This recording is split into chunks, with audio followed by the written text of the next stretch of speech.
some guy, Rob Russo, some leftist based in Canada. I was turned on to this sick individual, and I found this.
Two. Check two.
You want some, Sean?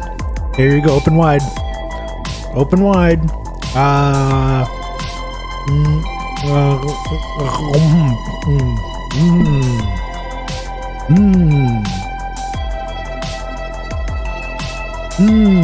Yummy.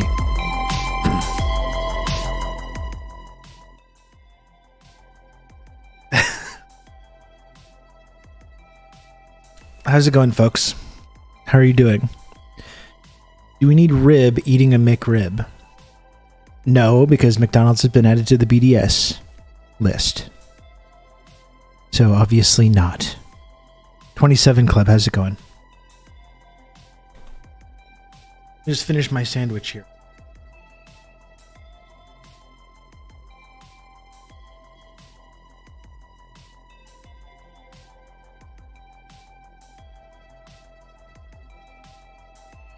Take one moment.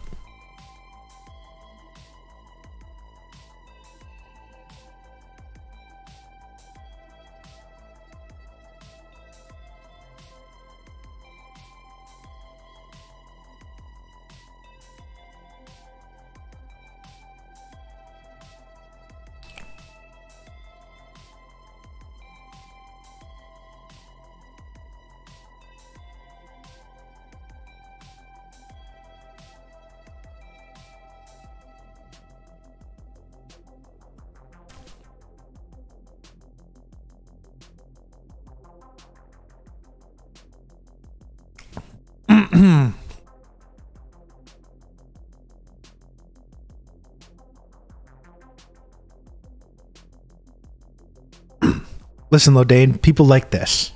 Okay? I don't know why. Believe me, I don't know why. For whatever reason. When you start the stream this way, people seem to be into it.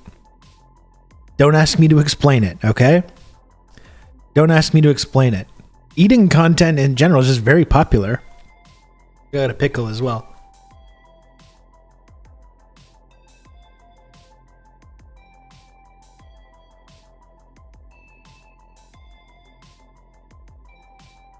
You can count on me. You're gonna have good old Rob to talk you through all this. Eat the pickle into the mic. Sorry, I think the noise gate kind of blocked it, Marina. Thank you so much for the 27 months, Marina. I really appreciate it.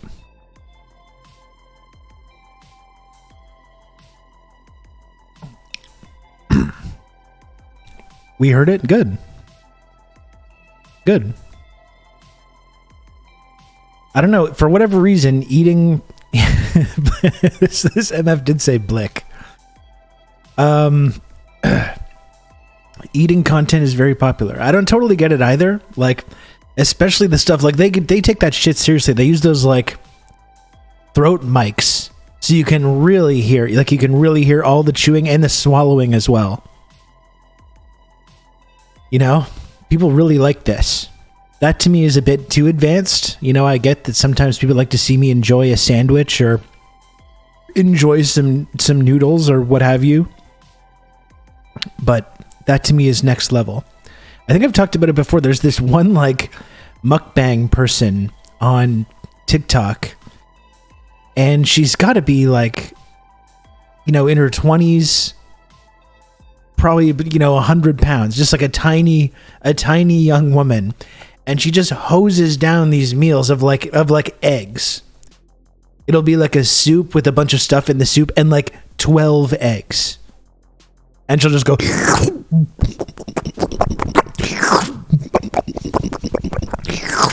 And it's just like, what the fuck? What is going on here? What is with this? I mean, I like eggs as much as the next person, you know, but like, man. In dozen eggs in Brandon's economy. Well, I'm pretty sure she's Chinese, so that's the thing. You're in China, you can do that. In China, you can afford to do that.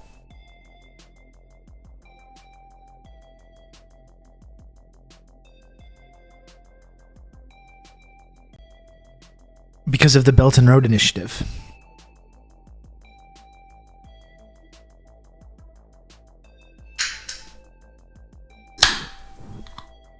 Picked up one of these guys today. I was going to go for the white, and then I went a little bit of a swerve.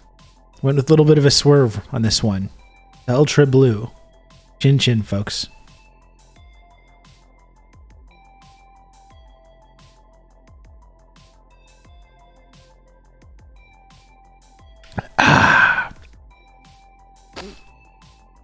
Sad to see you swerve yourself into a worse drink. I don't know if it's as good as white, but it's honestly still pretty good.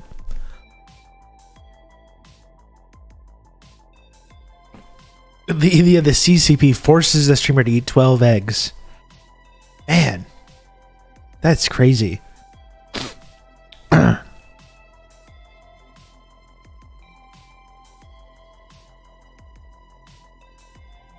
My TikTok feed is nothing but lefties and D&D shit. My TikTok feed is just like, it's really unpredictable. It's a lot of food stuff. It's quite a lot of sports stuff, especially lately, because I've been more into football and stuff. It's a lot of that, and this is actually a kind of content that I'm happy exists more, because now there's all these different like NBA podcasts of both current and former players. And I got a lot of clips from those, from like the Steven Jackson podcast, and Paul Pierce and KG and Paul George. A lot of football later as well, American football, excuse me. And for some reason, I started getting this one guy playing Madden, and like I don't play Madden. I haven't played a Madden game since probably the late 90s or maybe early 2000s. I don't really ever play football video games. Sometimes I'll play a basketball video game, but I started seeing this one guy who plays Madden and does everything with this like AI voice. He like uses one of the AI voices, but like with his like commentary over the online games that he does. And I can't help but kind of enjoy it. And then of course the TikTok algorithm is like, oh, now you want more Madden. You want more Madden video game content. Here's 50,000 more of those videos. It's a weird mix of stuff. There's some leftist stuff in there as well, but it's like, I don't think I engage with that stuff enough. I think I engage with the slop more. And TikTok's like, I know you've liked all these communist theory pages and stuff, but you want the slop, don't you? Don't you? You just want that slop, you hog. You want to root around in the slop. And I'm like, I know, damn it. I know I do.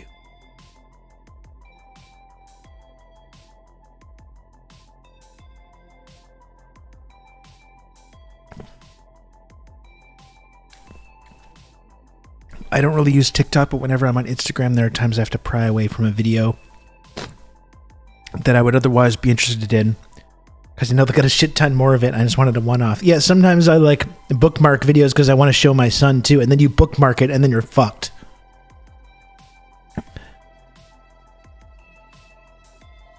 then you're just totally screwed. Then it's like, oh, now I'm going to never stop seeing these videos of this guy. This one kind of like mildly humorous thing that I was like, I think my 8-year-old son will probably get a kick out of that. Now I'm going to see every single one of his videos. Does anyone want to see a picture of me when I'm 21? I saw there's like speaking of Instagram. Speaking of Instagram, I saw that there was like a trend on the Instagram stories. If you follow me on Instagram, you may have seen this, but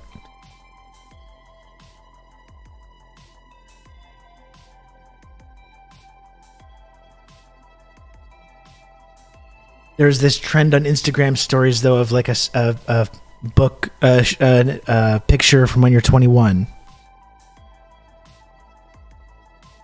And I jumped on that today.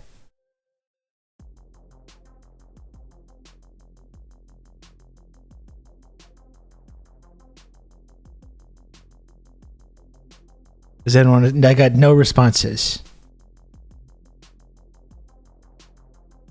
Help learning machines track you. And I was like, yes, please.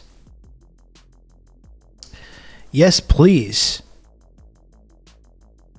Anyway, here it is. Here's 2003, 2004 Rob. Oh shit, that's Chrome. I don't want Chrome. I don't want Chrome.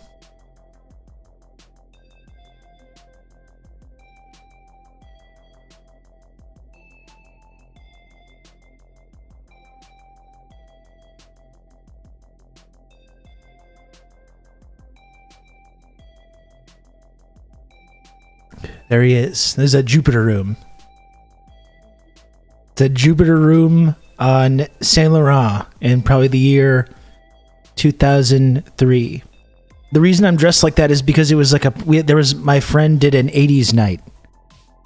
My friend did an 80s night at Jupiter room every Thursday. And I think there was a prom one time. This must have been summer of 2003 or 4.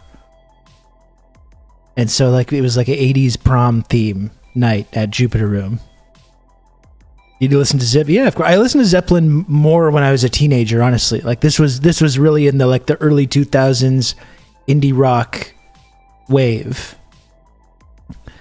So it was like the Strokes, Franz Ferdinand, the Stills, Yeah Yeah Yeahs, the Shins,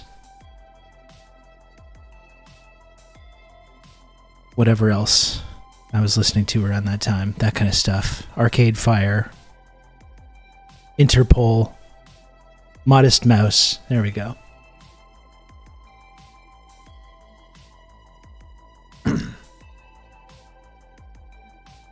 A lot of the names. That's true. That's how you had to make it in those days. You just had to have a the name. Arcade Fire, they are, yeah, they are local.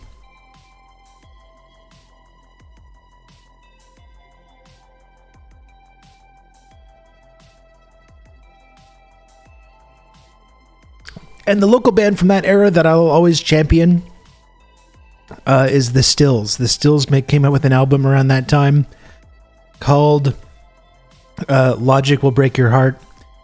And to me, it's one of the best albums of the 2000s, hands down. And I think one of the best albums of that like era of music, that like post-punk, new wavy era that was happening around that time, indie rock. That album is just so good. Lola Stars and Stripes is a top 10 song of mine. There we go. Yeah, it's fucking great. That whole album is just top to bottom is just fantastic. But yeah, that's the first song on the album too. And you're just like, oh my god, when it kicks in there, you're like, oh my goodness, what is this? It's. I mean, that to me is a kind of a cautionary tale, because the Stills I feel like should have been as big as Arcade Fire. They should have been as big as the Strokes. They had the talent and the ability to do it, and they made a few little crucial mistakes.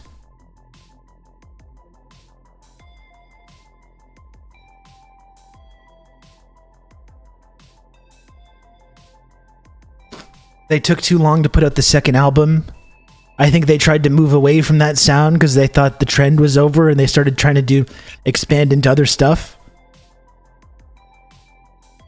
And their main songwriter was the drummer. Like, the drummer was the guy that was writing all the songs. And then I think he wanted to be the front man.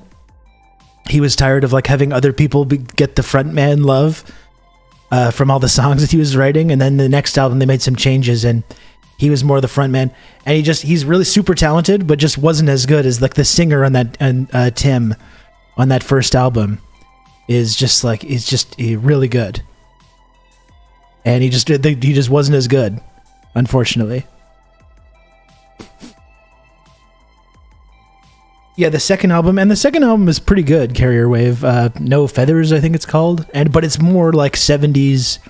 It's more like kind of Fleetwood Mac, more folky, and it's just not as cool. And then you saw other bands can continue on that kind of path that they were on and totally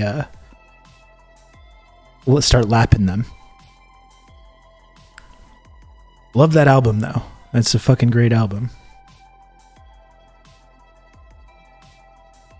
Hello, Walta42. What's going on with you?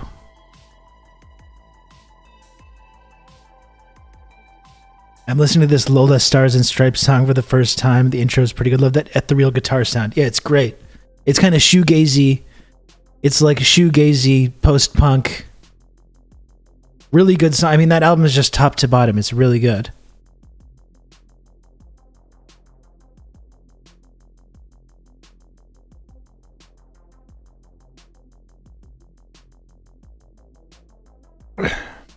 I discovered the Stills when they opened for Interpol. Interpol was a snooze and the Stills blew them off the stage. Yeah, they were great live. Because when I was in a band at that time, we had like a practice space and they practiced in the next door. They practiced like directly next door to us. And I remember, I could like remember hearing them rehearse one time because on that song, Still in Love, there's that like funky disco bass line part in the chorus. Still in, and I just remember hearing that over and over again.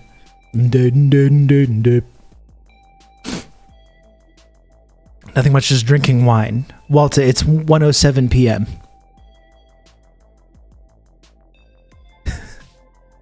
Maybe you're in another time zone, I don't know. And hey, no judgment anyways. No judgment, if that's what you're into.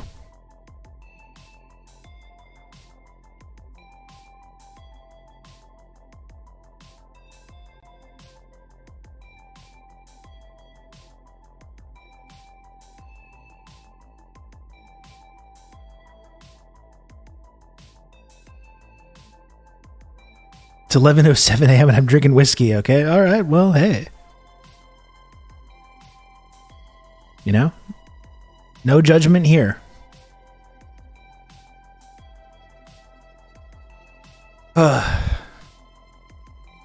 There's a little music talk.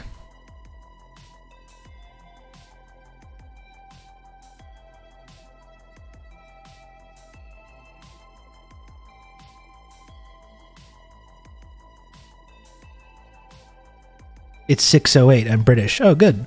There you go. Well, you're allowed then, Walter. You're allowed, I guess. But make sure you check for permission next time before you get going. Okay? I guess it's all right this time.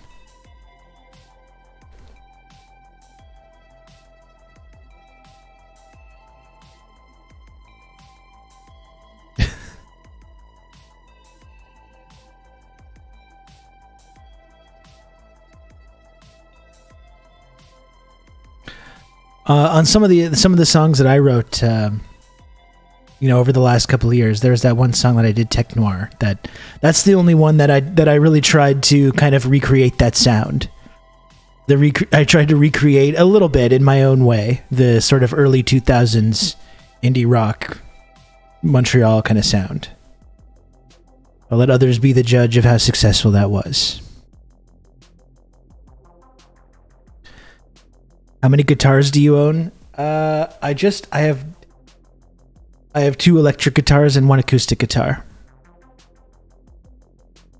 And one of the electrics, my Gibson Explorer, I lent it to my stepson.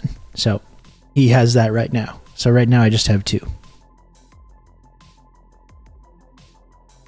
I have an Epiphone Dot Deluxe.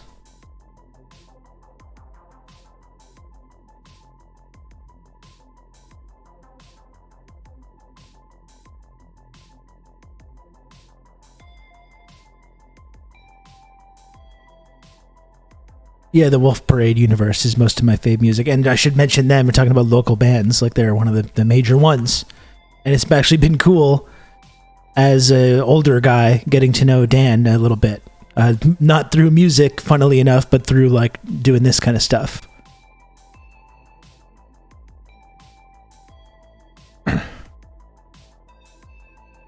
Like, its life is weird like that, you know. It's like I'm playing in a band in Montreal in the 2000s, and I'm seeing, like, you know, the Stills and Wolf Parade and these kind of bands. It's like, oh, it'd be cool to kind of get to know some of those guys and be part of that kind of scene. And, like, years later, I get to know Dan from Wolf Parade, and Dan, he's the one that, like, told me, he's the one that put me on to the whole, like, Ukrainian fascism story before that ever, like, before we ever started talking about, like, the SS monuments and the war in Ukraine and all that stuff. Dan was the one that pilled me on that stuff in, like, 2018. It's funny how life works, you know.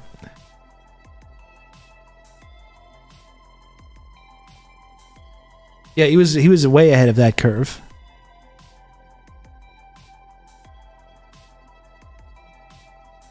And it was cool. I got to see him I guess last year when I saw Arcade Fire, because he's playing with Arcade Fire now. It was really cool to see him in that context as well. He did a fucking great job.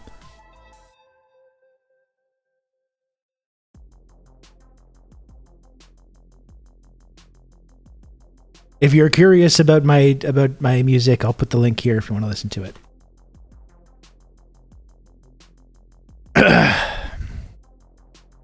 I've still not really done a good job trying to, like, actually promote the fact that I do that. You know, I don't even know why I do it. I don't know.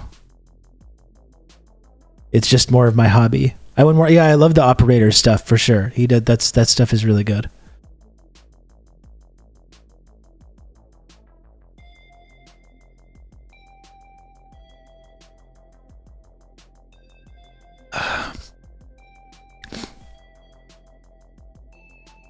Funeral is a fucking great album. I know. And they've got a number of really good ones, but to me, nothing, maybe it's a nostalgia thing, but I think nothing will compare to just hearing that, you know, the first time. Yeah. I'm so tempted to do the Pixies Modest Mouse concert this year. Just don't know if I want to drop $75 for gen admission. It's so fucking insane how expensive it is to go to a concert.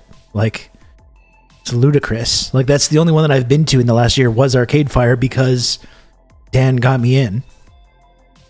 What are you doing? Yeah, I do everything, 27 Club. I did the whole thing.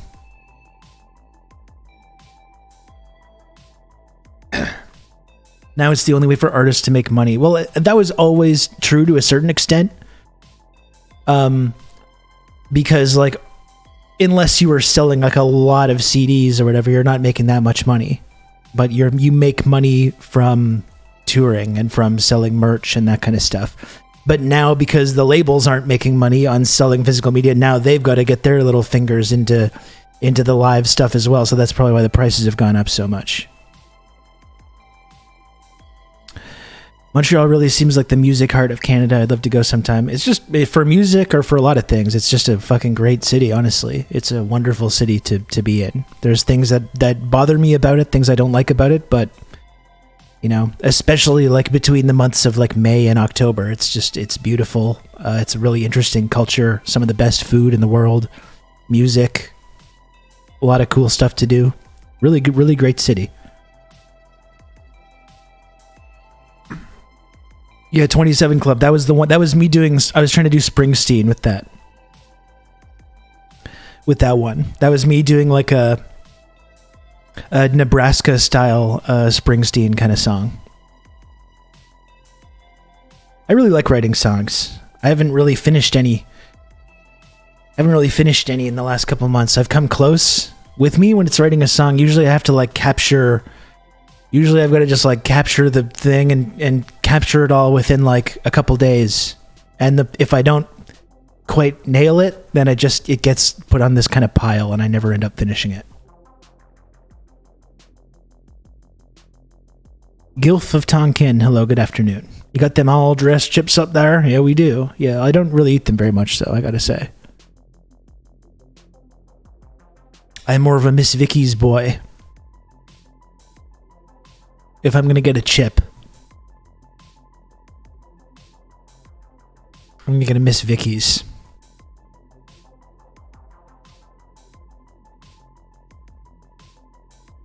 Salt and Vinny's only, yeah. I was in a band from 95 to 2002. We almost got signed by Island, almost. Yeah, 27 Club. Like, we had a deal with Virgin Records, the band that I was in, which was crazy. And I'm pretty sure you're Scottish, right? Like, the craziest show we ever played was at King Tut's in Glasgow. I don't know if you've ever been there, but we headlined a show at King Tut's in, like, 2009. And it was just packed, and it was all people that were there to see. And I was just like, wow, we're totally going to be super famous and successful.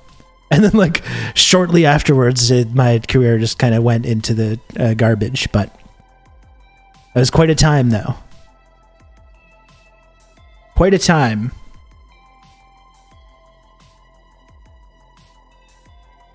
Played Tuts like 20 times. There you go. Yeah. That was a crazy time. The fickle industry, yeah. And after that, I was ready to move on. Like, when I think about this sometimes, it's like, in retrospect, it's kind of crazy, but, you know, when I left, when I stopped doing the band, we did still have a record deal with EMI in Canada, and they wanted to put out our album, and we still had like a possibility of doing some stuff. And I was just like, oh, I can't do this anymore. I cannot do this anymore.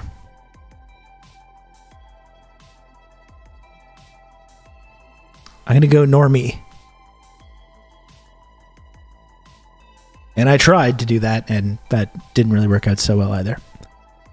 I was in S Club 7, that's right. Little known little indie outfit. S Club 7.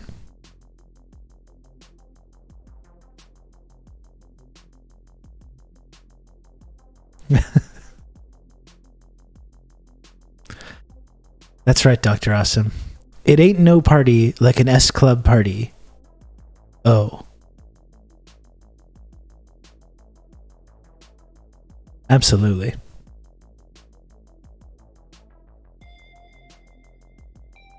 Different S Club. The S is for Stalin. That's right. Now I moved on.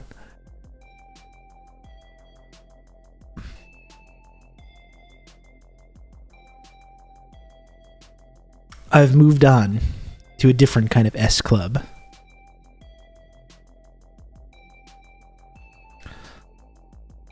I drink all that? Yeah, I did. Okay.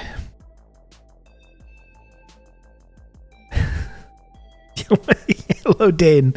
You got to workshop that a little bit. You almost have something, but I think you got to keep that in the workshop a little bit longer.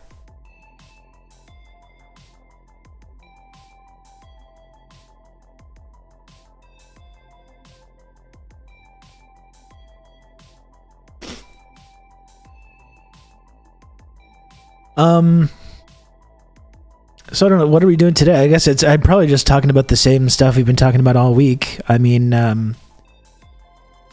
hovering on the brink of World War III yet again, and now we play another game of just waiting to see which way we fall, whether we fall towards just total disaster or whether we kick the can down the road again for another couple weeks.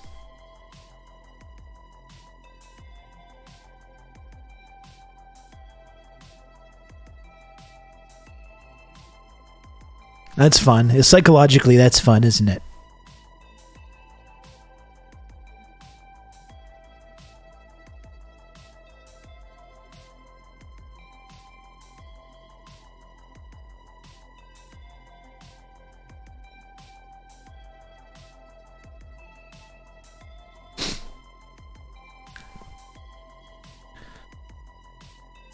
Okay, Christy 2010. Hello.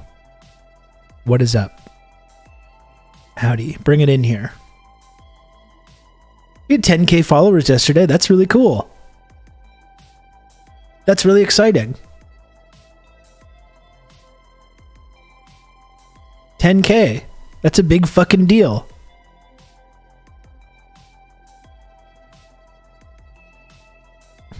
Biden weighing out if invasion or legalizing pot will get him more votes. The thing is, Biden is not going to legalize pot, though. He's just not going to because he doesn't believe in it. He's a drug warrior and a fucking cop, you know?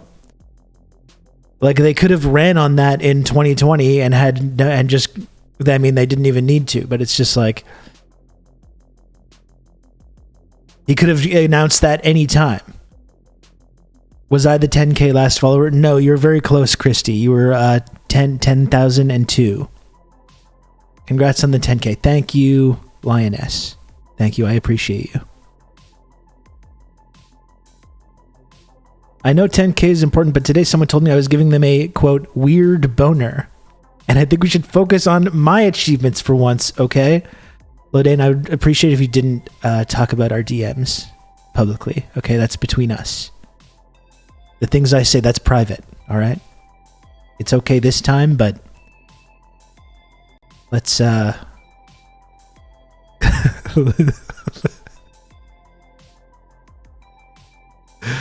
let's not air out the dirty laundry for everybody. I just hit 110 subs on YouTube. Well, Christy, that's congratulations. I'm proud of you. Good job. Biden is weighing everything on guilt-tripping voters to not pick the really, really bad guy, just the really bad guy. No, it's the same thing every time. I mean, I did see an interesting piece in Politico the other day where they're saying they're like panicking about Michigan. They're panicking about Michigan, and instead of being like, how do we get back the people that we're losing, these like Arab populations in like Dearborn and other places, how do we get those people back? They're just like trying to find more votes. They're just, because they're like, obviously we're not going to win those people back because we're not stopping the genocide, so let's try and figure out where to get more votes from.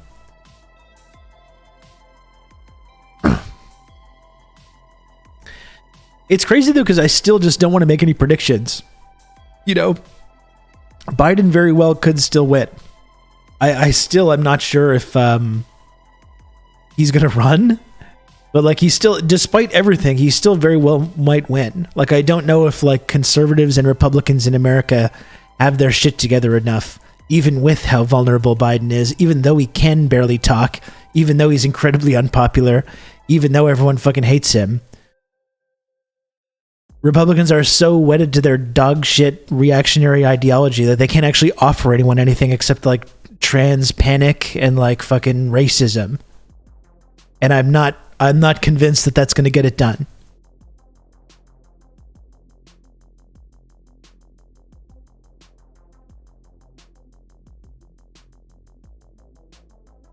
Relic says Trump will win. I'm out of the prediction game. I've been owned too many times now, making very public and confident predictions on this. The Republicans love being weird freaks. They just can't help themselves. Like, they could run. We talked before, like, Biden rolled back all those like COVID social programs, unemployment. Republicans are just running like, we're going to give you back unemployment benefits. We're going to do something to like help you like actually own a home, maybe. Or like, even if it was bullshit, but they can't even do that. That's the amazing thing. They're just too much weird freaks.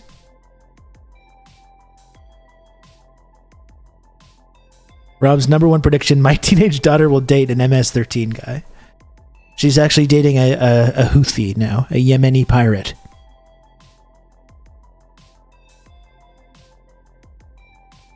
You think we'd see a J6 2.0? I mean, a lot of that depends on whether Trump's going to get arrested or not. If Trump has any like actual legal consequences or goes to jail, I'm sure we'll see some crazy shit. I was at the gym yesterday. CNN was on one of the TVs, and I was shocked to see them showing footage and covering the undercover IOF soldiers murdering people in the hospital in the West Bank.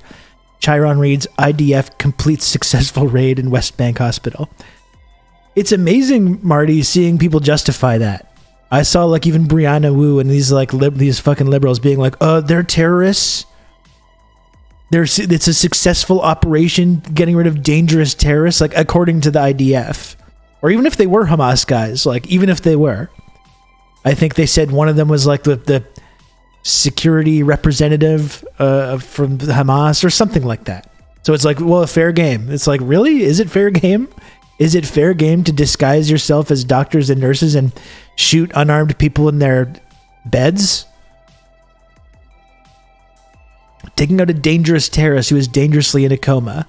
Is this really like the precedent that we want to be setting? You know? How much terrorism is the IDF responsible for? So is it fair game now, apparently, to just like shoot people in their beds when they're in the hospital? I mean, I guess so.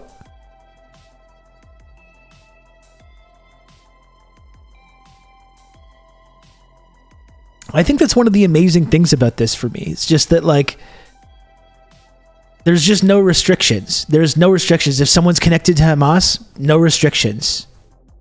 No restrictions. But the idea that, like, someone from Israel, like someone from the IDF or someone from America who is responsible for way more violence and way more terrorism, the idea that if someone did that to them, that would be like, oh, well, I guess it's fair game, you know? If Hamas, apparently this is okay to do, if Hamas went into a hospital in Tel Aviv and just started shooting a bunch of coma patients because they were in the IDF, I guess that's all right.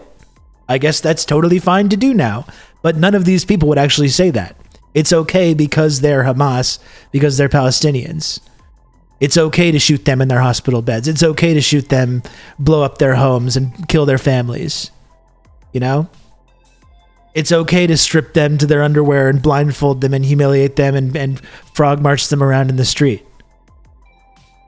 This is not this two-way thing where it's okay for both sides to do.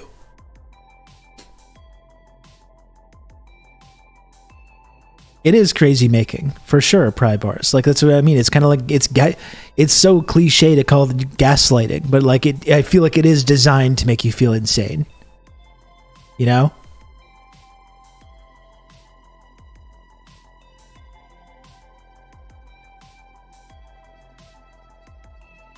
Doctors Without Borders covers it well.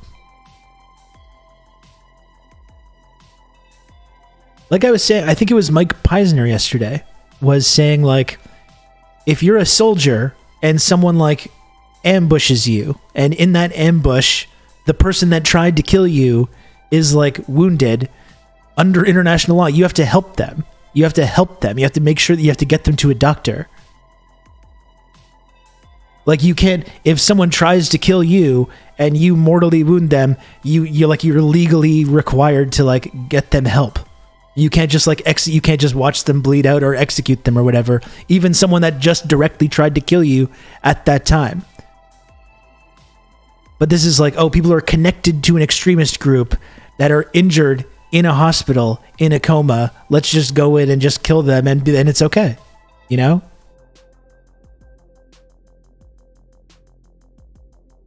It's crazy. They don't have to convince you, they just have to confuse you. Yeah, and I agree, Carrier Wave, and that's why I think it's valuable now just to not listen, just to completely tune out all the bullshit and just assume when Israel says something, when the IDF says something, oh, this guy's Hamas, or when they say anything at all, just be like, you're lying. They're lying. Let's just assume that they're lying. First and foremost, when they say pretty much anything. And it really helps you kind of cut through that. You don't have to go, like, let's not go and examine, like, every individual claim and start to, like, do the research. No, just, like, let's just assume that it's a fucking lie. It makes it way more easier. Yeah, and same with police as well. For sure. And as the same thing with police and the IDF, we have a mainstream media establishment in Canada and the United States that just takes their statements as total fact, and then they just reprint them in their newspapers, and they act as stenographers. Rather than the opposite, which is just be taking what they say as lies first and foremost.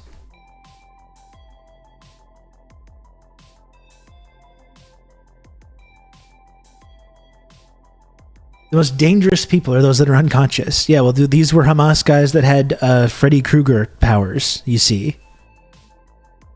They were going into the dreams of IDF soldiers and doing messed up shit in there, so...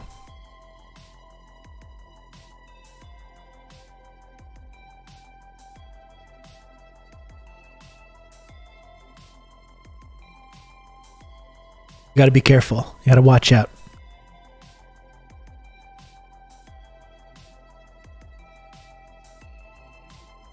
The press likes to believe them when they lie and forgive them when they tell the truth. Yeah. Or when they do lie, they like blame themselves. Like I remember when Israel bombed the remember when Israel bombed the AP building during the remember the ceasefire? The ceasefire that was going on when Israel bombed the AP building? I think I made a video about it. When I was still making YouTube videos.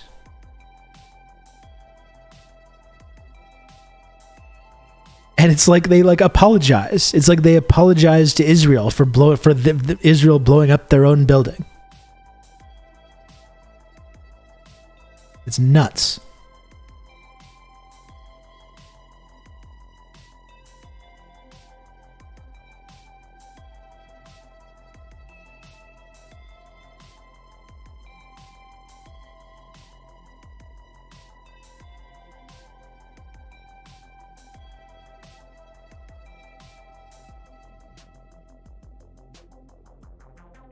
First days this was going on, I asked my father why I don't believe Israel, and I looked at him like he was asking why people with their heads cut off don't talk to us.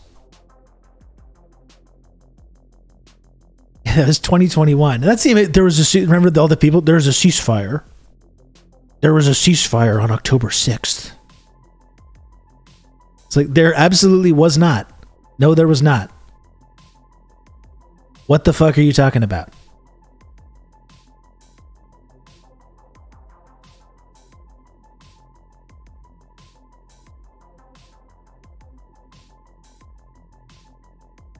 Is the mainstream media starting to buckle like CNN saying out loud there's no evidence tunnels were under a graveyard? Yeah, I don't know. Like, I feel like there's been maybe more of an effort to tell both sides of that. But like, even that's a really low bar. Like, we still have a media establishment that's fully devoted to telling Israel's side of the story. So for every one story where there's this one reporter's like, I don't know about this. Like, why are they like digging up this Palestinian graveyard? They seem to be lying about it. It's a little confusing. For every one of those stories, there's going to be 10 stories that are and news hits that are just press releases for the IDF.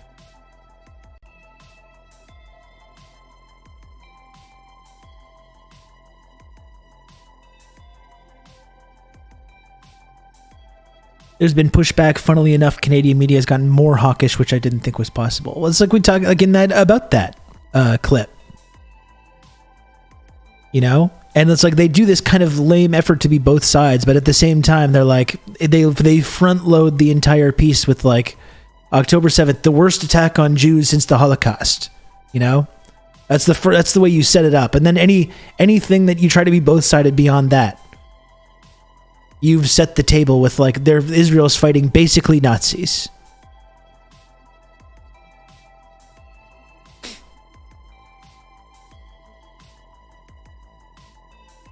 With none of the context.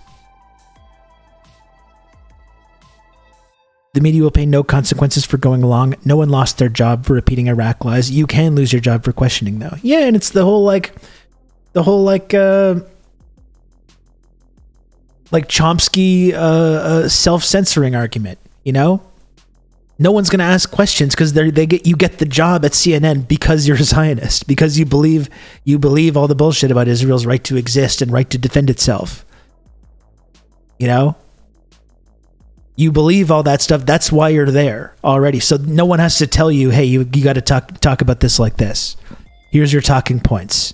You got to make sure you talk about this. They already believe that. That's why they're there. That's why they're journalists. That's why they're mainstream journalists.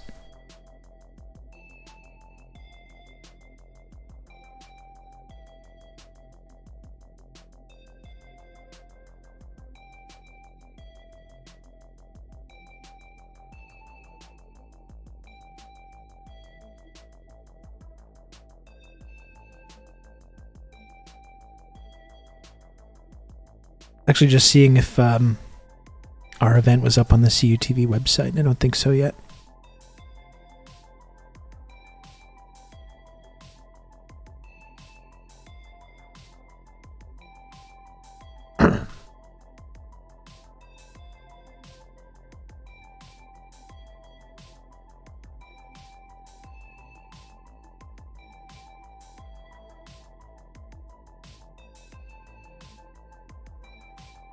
Oh, they'll slip into Palestinians are against Hamas too. That's right. Anyway, it's just no. It's like we can point out like maybe small progress that's been made in terms of like actually maybe talking to Palestinians sometimes. You know, on the news. Overall, though, it's still just basically doing stenography for the IDF and for Israel. I mean, and then this UNRWA thing is the ultimate example for that. Dick Pendrin, how's it going? This UNRWA thing is the ultimate example of that. What's our media talking about? Is our media talking about the International Court of Justice ruling against Israel and demanding that they stop the violence and ruling that the genocide claims are credible? You know? No, they're talking about UNRWA. They're talking about, well, is UNRWA just filled with, look at these allegations. UNRWA is just filled with Hamas guys. Can you believe this? Can you believe this? There's Hamas guys in UNRWA. We better just like focus on that. Let's focus on exclusively that right now.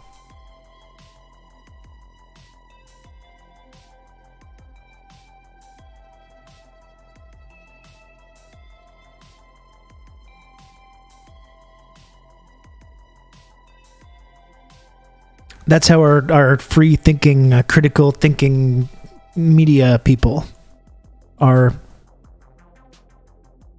handling themselves right now.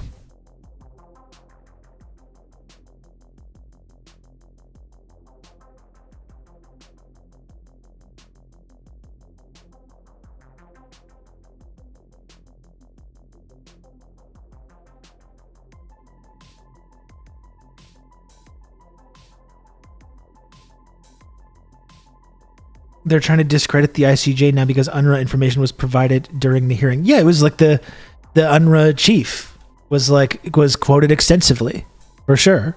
Well, that's it. The ICJ is Hamas. The International Criminal Court is Hamas. South Africa is Hamas. Everything is Hamas. Everything that I don't like is Hamas. When you say that it's bad that I've just murdered tens of thousands of little children, Hamas. The families of the hostages, oh, you better believe they're Hamas.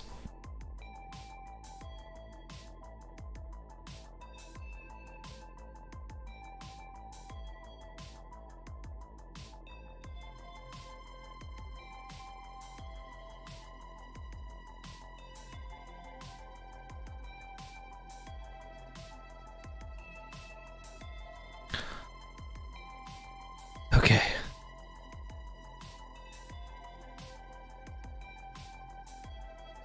Hamas is quite an impressive operation by the sounds of it. Well, that's the thing, and that's all Iran, though. Hamas isn't even Hamas. Hamas is Iran. Right?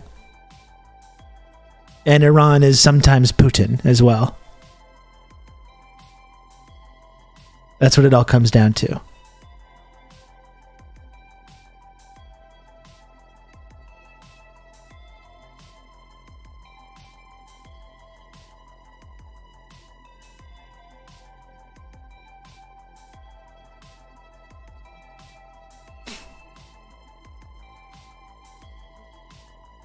Remember when it came out that Brooklyn Dad was a paid shill for the DNC? How do we find out if Brianna Wu is a shill or not?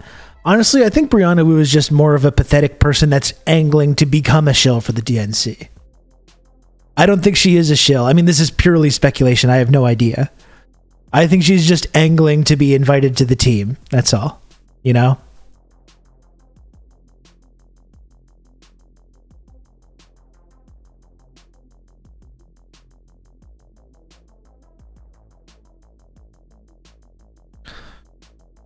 She's angling for a spot.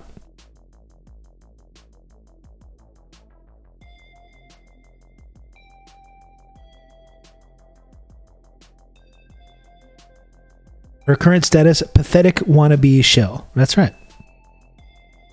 It is sadder. Like, at least get paid for this shit, you know? I would love to be a shill.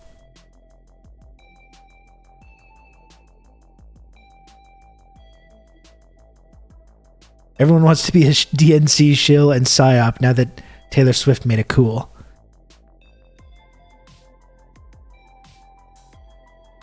All I know is that I've been watching so much football lately that now I just want to get the vaccine and vote for Joe Biden. And I can't even vote for Joe Biden because I don't live in the United States, but I want to find a way.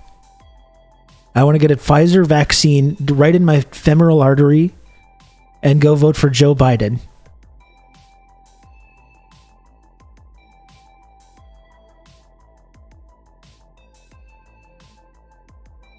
That's what I want to do.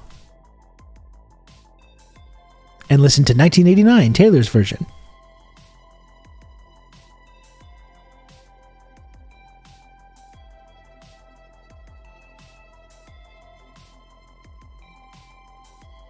What happened to the North Korean lady who was eating mice for breakfast? They forgot who too soon. I think she's too crazy and has become a liability. She's like, okay, I know you're supposed to say like all kinds of wild stuff about North Korea, but you're taking it too far. You're blowing the whole operation. You're blowing the whole operation here.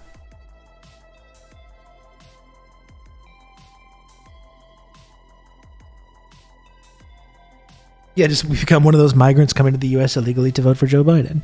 Easily. Easy.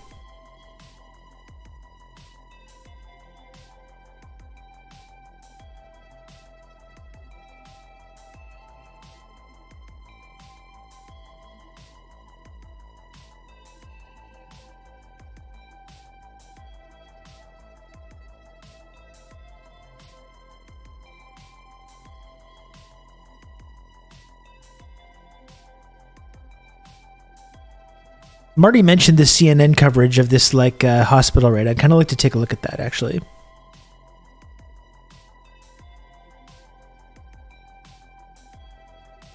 People have been so brain poisoned by like TV and stuff. They think they think that's okay. They see these Israeli commandos. Wow, they're in disguises. They're taking out the terrorist targets in this hospital. It's just like 24, or just like one of those like. There's tons of like Israeli like IDF TV shows. Whatever it is.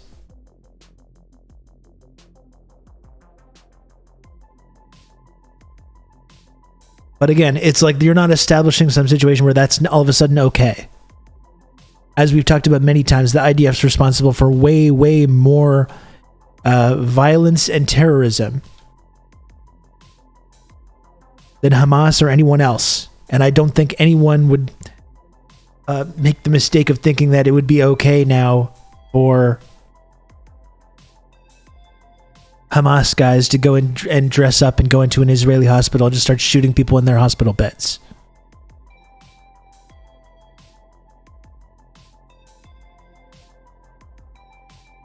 Oh, I have this Doc Not So Strange as well. I have this. Actually, I'm going to take a look at that right away. That's a good way to get into this.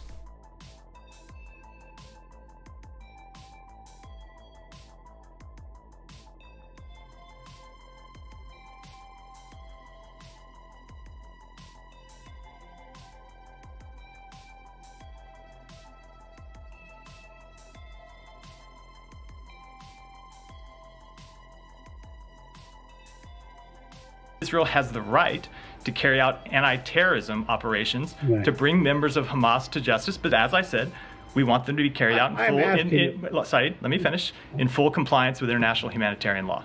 I'm asking you, is this a conduct befitting a state that controls every single person in that whole territory? We think it is appropriate that they have the ability to bring members of Hamas to justice. But as I said, it needs to be done in compliance with international humanitarian law. Let me ask you on the as always, so this idea, okay, so someone's connected to Hamas, therefore they're connected to terrorism and violence against civilians, and we could let's just like cut aside all the noise and the propaganda around October 7th, what happened, what didn't happen, friendly fire, Apache helicopters, all that stuff, like just that basic premise, you know. They're connected to terrorism, so they can be killed, assassinated at any time.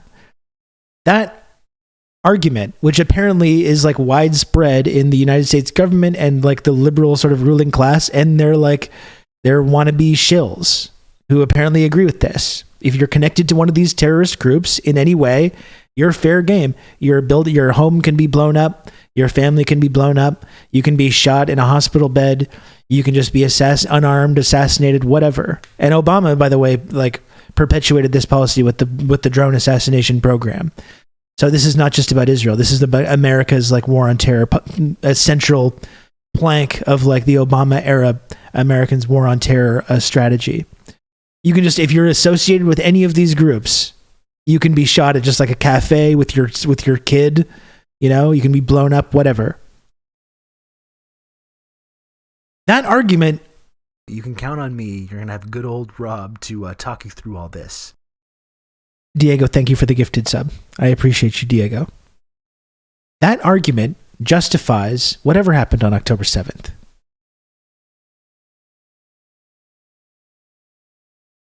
You know? If you're connected to a terrorist group, if you're connected to a group that commits bombing campaigns, kills civilians, kidnaps little kids, keeps people in a concentration camp. If you're connected to that in any way, you're fair game. This is according to our own rules. This is the whole thing about the rules-based international order, right? Not only do we set the rules, but we also set who follows these rules and who doesn't have to follow them.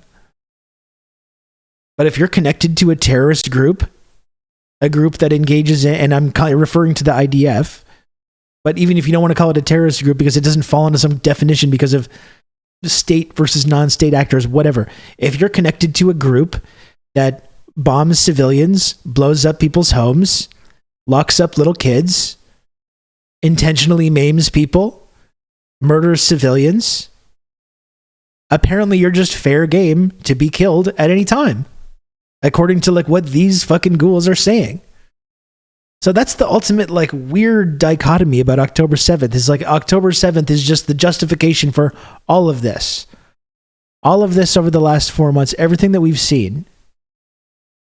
October 7th justifies it all. But like under that exact deranged logic, October 7th was fully justified.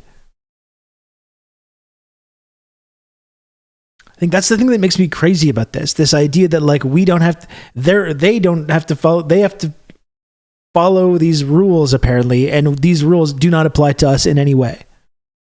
You know, when we kill 25,000 people in Gaza, well, we're doing self-defense, but October 7th, well, that wasn't self-defense, that was offense, even though they're the occupied people, they're the colonized people. They can't defend themselves. We can defend ourselves, but they can't defend themselves.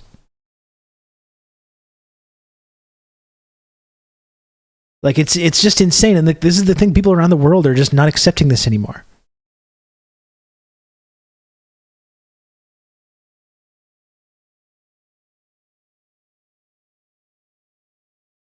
It's just so backwards. Was there more of this? Was there more clips of this guy? Doc Not So Strange, is that the same video? Okay. Oh yeah, it's a longer clip. Longer clip. Let's look at the longer version. Seeing these fucking sniveling genocidal freaks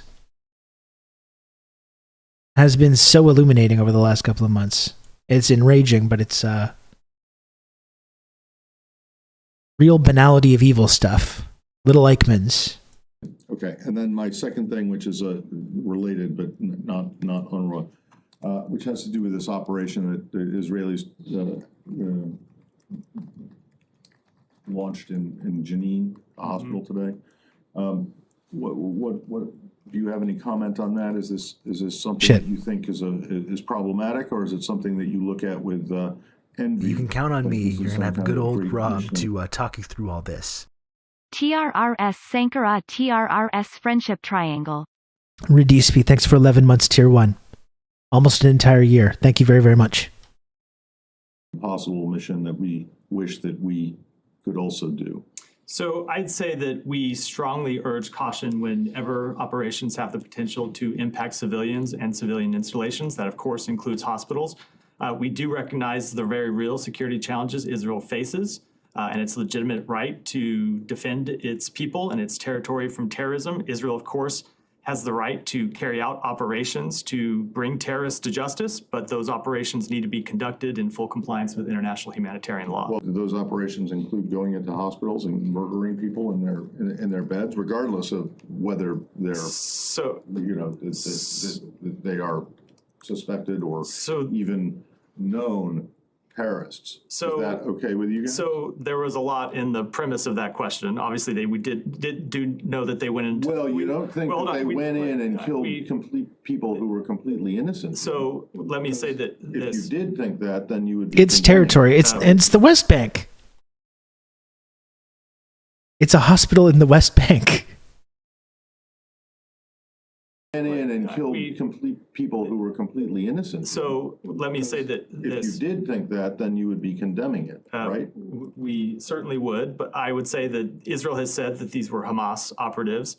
They have said that one of them was carrying a gun at the time of the operation. So I'm not able to speak to the facts of the operation. Oh, they said to pass some kind of legal judgment. Know all of the facts of the operation. These compulsive liars said that they do have the right to carry out operations to bring terrorists to justice, but they need to be conducted including in hospitals. So we want them to conduct their operations in compliance with international humanitarian law.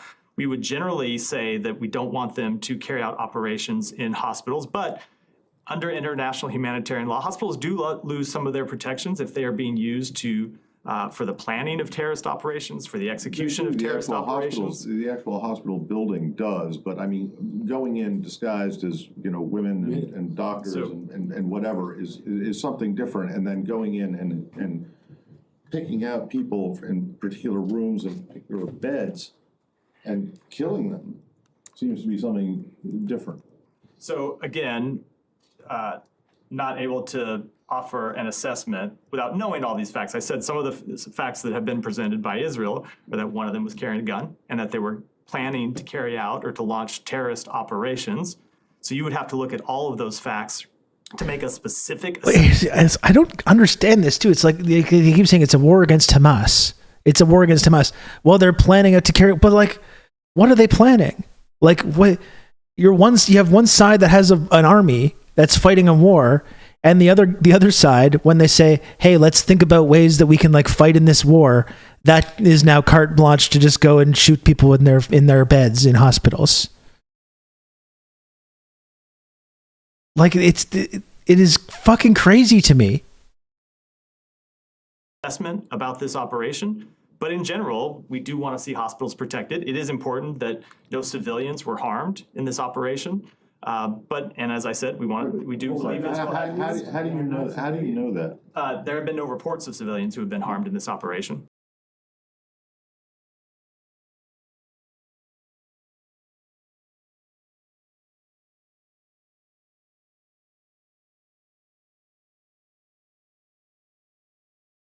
Man.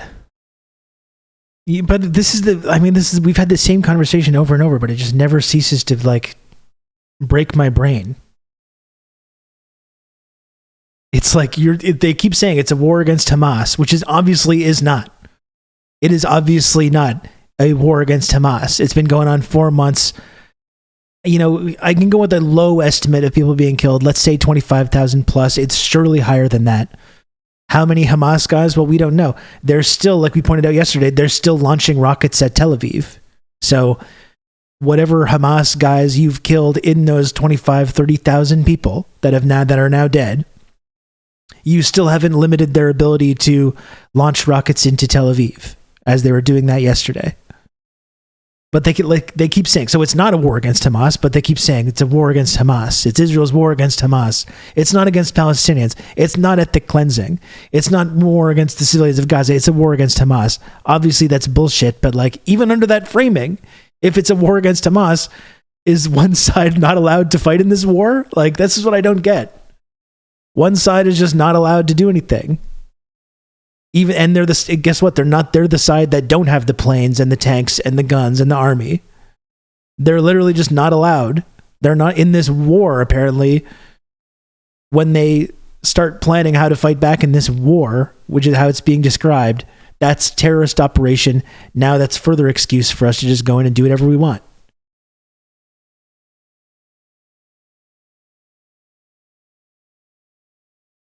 Biden said he holds Iran responsible for providing weapons to so-and-so, but the U.S., we don't know what's going on. Greatest country in the world. Yeah, they seem to be really convenient. This like, well, we just don't know. We have no idea.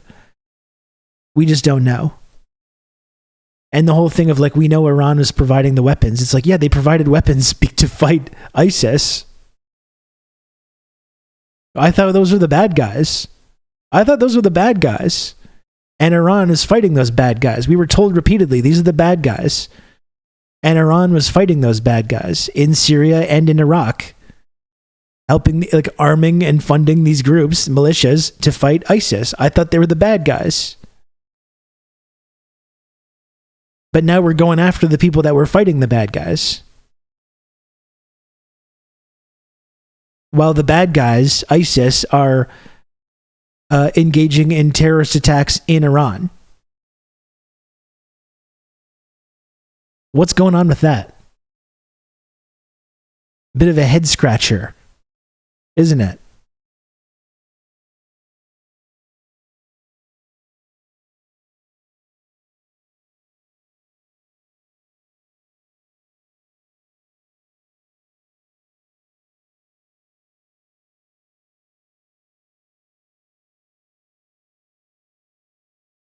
Let's see this. I wanted to see this.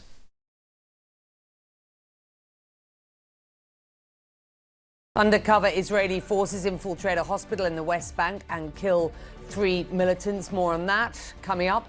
Hamas studying a new...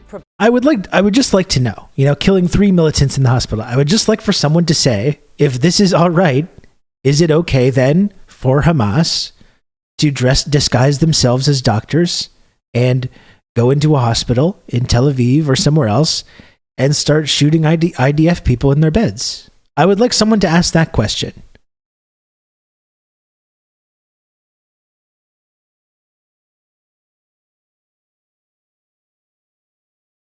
Undercover Israeli forces infiltrate a hospital in the West Bank and kill 3 militants. More on that coming up. Hamas studying a new proposal for a truce in Gaza, but says its position on a complete withdrawal of Israeli forces from Gaza has not changed. And new details on the 3 American service members killed in a drone strike on a US base in Jordan.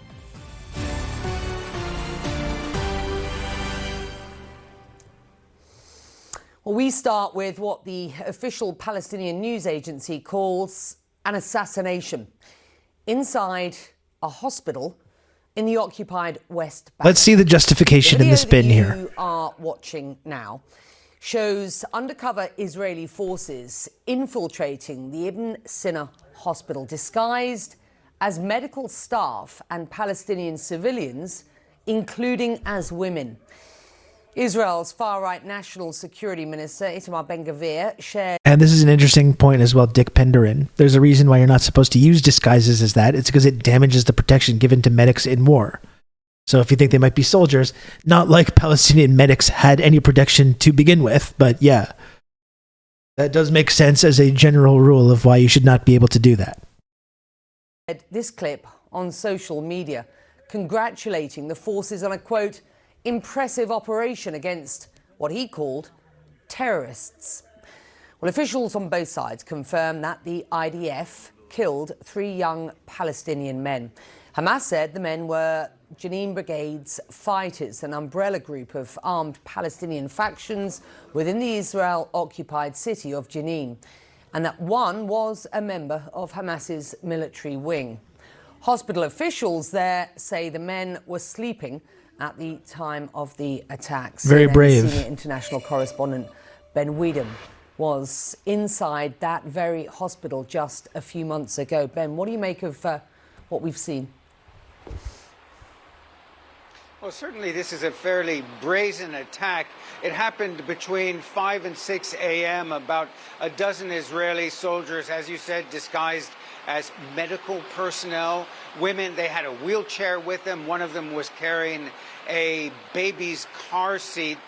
They got up to the third floor of the hospital, and headed to a room where there were 3 young men. Now, the Israeli These aren't terrorists, though. Military says that the target in this case was Mohammed Jalabne, who they say was involved in previous attacks on Israeli forces, who have gone into the Jenin refugee camp, which is just a few minutes walk away from that Ibn Sina hospital, and has been the scene of dozens and dozens of Israeli incursions into the camp.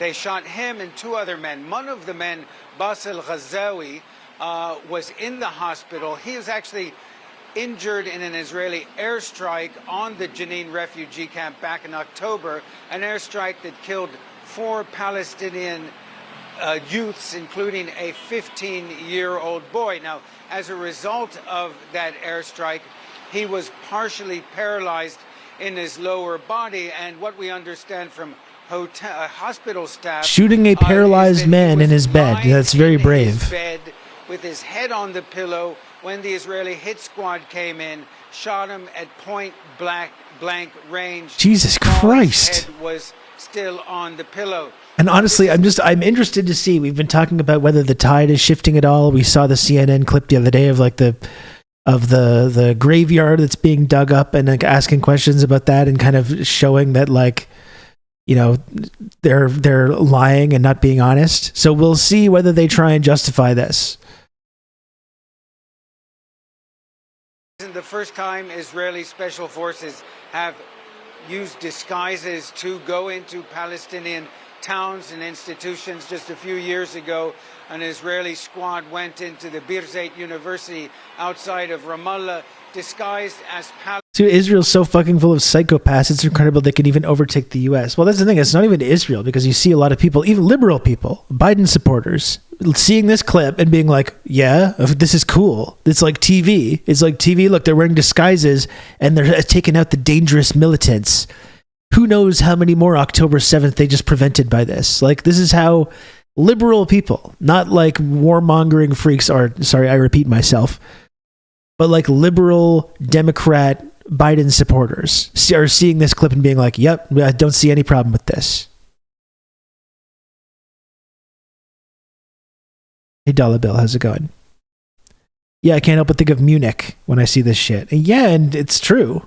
And I think I would like to see Munich again because it's fucking Spielberg, and it's like he's a master filmmaker, but I think he's also a Zionist as well. And I can't remember if it really does try to like engage in any kind of like moral questioning on this. I don't think it's fully Mossad propaganda, but it's like it pretty much is also.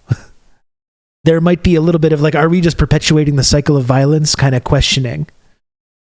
We should rewatch. Maybe we should do that in the Discord sometime soon. Maybe we could squeeze that in somewhere. It is a great movie, but it's like, I think it's a fucked up movie, especially when you think it's definitely like knowing more about this situation than when I saw that movie in like 2007 or 8 or something would probably really change the viewing of it.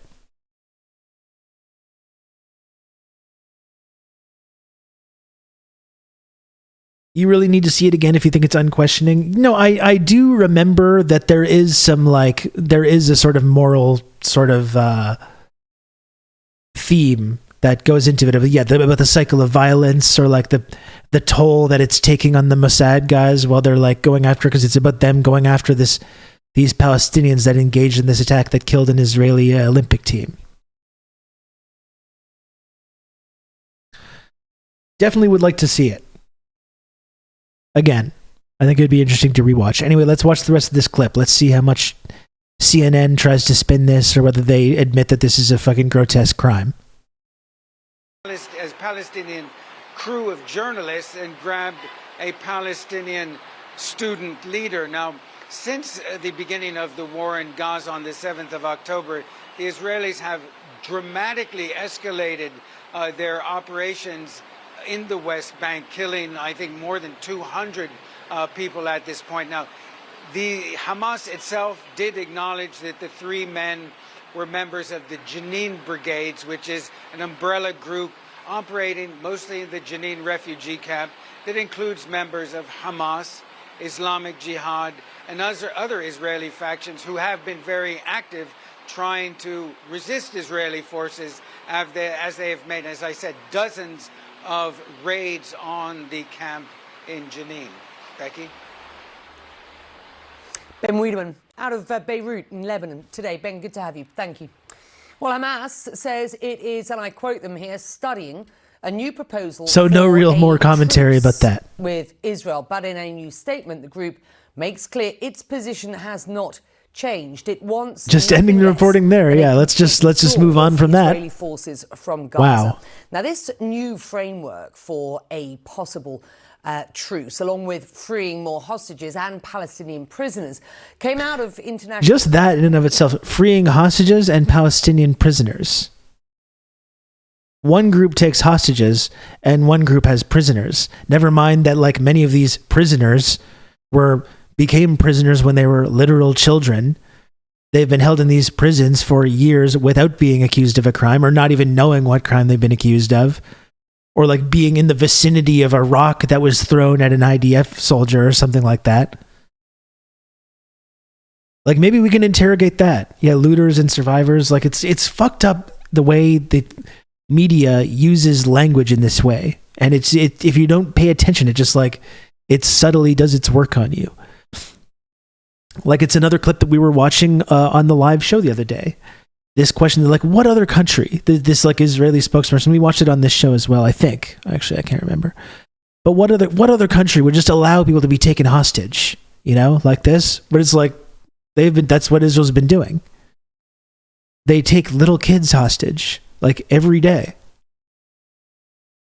and they keep them in jail for fucking years. Not 4 months. Malcolm X was right about he was right about the media. He was right about the liberals. He was right about a lot of stuff. That's why it was a problem. Meetings in Paris this weekend. Here's what the Qatari Prime Minister, who was at those meetings, had to say before this proposal was sent to Hamas.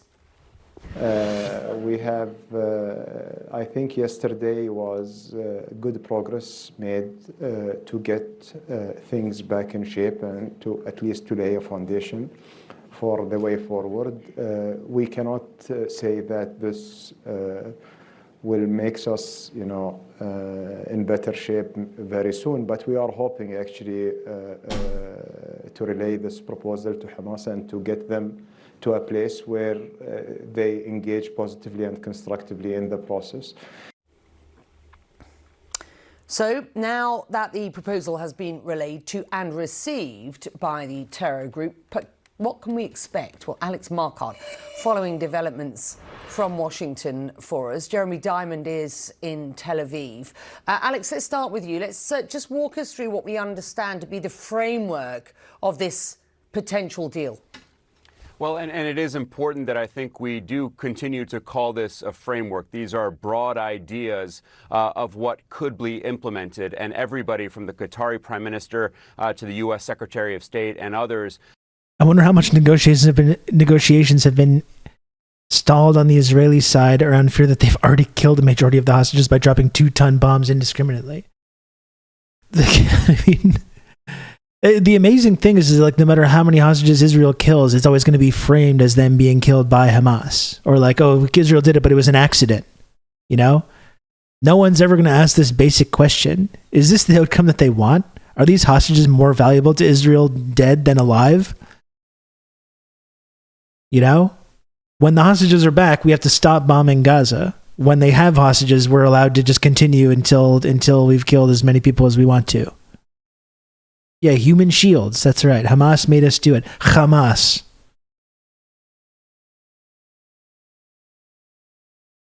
Have cautioned that there is still a lot just seeing Israel-Hamas war every time is such a gut punch reminder how people see this. Well, like I was saying, it's like, this is what I mean. As much as we know that that's not accurate, we know it's not a war against Hamas. It's a war against Palestinian civilians, and babies is the primary victims of this war and the primary targets of the war. But even in that framework, it's like the Israel-Hamas war, but Israel has full right to just kill as many civilians as they want as part of this war. But this right doesn't apply to the other side in this war. Israel has the right to dress up as doctors and nurses and go assassinate people in their beds. But certainly if Hamas guys did the exact same thing, I'm sorry, I've said this a number of times, but worth reiterating. If they did the exact same thing, put on little costumes and went into a hospital in Tel Aviv and started shooting people in the IDF, no one would say like, no, that's okay, because it's an Israel-Hamas war, you see. And in a war, both sides are trying to win the war, and these Hamas guys that got shot in the hospital, well, they were connected to terrorism and they were planning more terrorism. And these IDF guys that got shot in the hospital, well, they were engaging in terrorism as well. So it's all okay. No one would ever think that. So not only is like framing it as an Israel-Hamas war inaccurate in the first place, but suggesting that there's war implies that they're like both sides are like engaging in kind of a conflict. But one side is able to just do whatever tactics, whatever is necessary, any means necessary, total impunity. And then when the other side tries to fight, it's like, oh, they're launching rockets into Tel Aviv as terrorism. And now we need to do more bombings. It's nuts.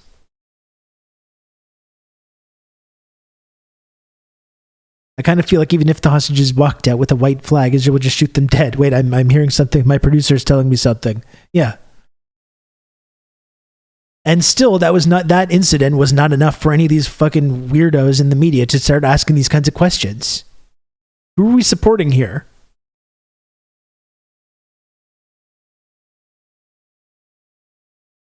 To figure out in terms of the details, but broadly speaking, what we have learned this would look like, according to a source who is familiar with these discussions, is that once implemented, there would be a pause in the fighting initially for around 6 weeks. And Becky, during that time, that is when the remaining civilian hostages would be released by Hamas and the other groups who hold them. There are more than 100. But of course, the Palestinian prisoners, they're not civilians. They're not civilians. The little kids that were civilians. At the same time, 3 Palestinian prisoners for every civilian hostage would be released. That same 3-to-1 ratio that we saw. Prisoners versus civilians. Release. And then we would start to see second and third rounds of releases. The IDF soldiers, both the men and the women, who would then be exchanged. There would be a longer pause in the fighting. We believe that Hamas would then demand a higher ratio, more prisoners being released in exchange for those soldiers. This could have happened on October 8th, by the way. Looking to get back the bodies of hostages who have been killed either on October 7th or since then during the war, during these 4 months of fighting. But Becky, you're absolutely right. The Qatari Prime Minister, the Israelis, the Secretary of State, Antony Blinken, they're all talking about progress that was made in Paris. I asked Secretary Blinken about this yesterday. He called it a strong and compelling proposal. He said that there's some real hope going forward. But Becky, so many questions remaining. The biggest sticking point is whether this would mean an end to the war. Hamas demanding an end to the war, while Israel is not committing to that. There are also questions about Palestinian governance, about security, about aid. But there is, in the words of the source who briefed me on this deal, a real sense of optimism. But there's still a lot of work to be done. Becky? Yeah, good stuff. Thank you, Alex. Let's get to Jeremy. We know that the US putting a lot of pressure on Israel at this point. Oh, yeah.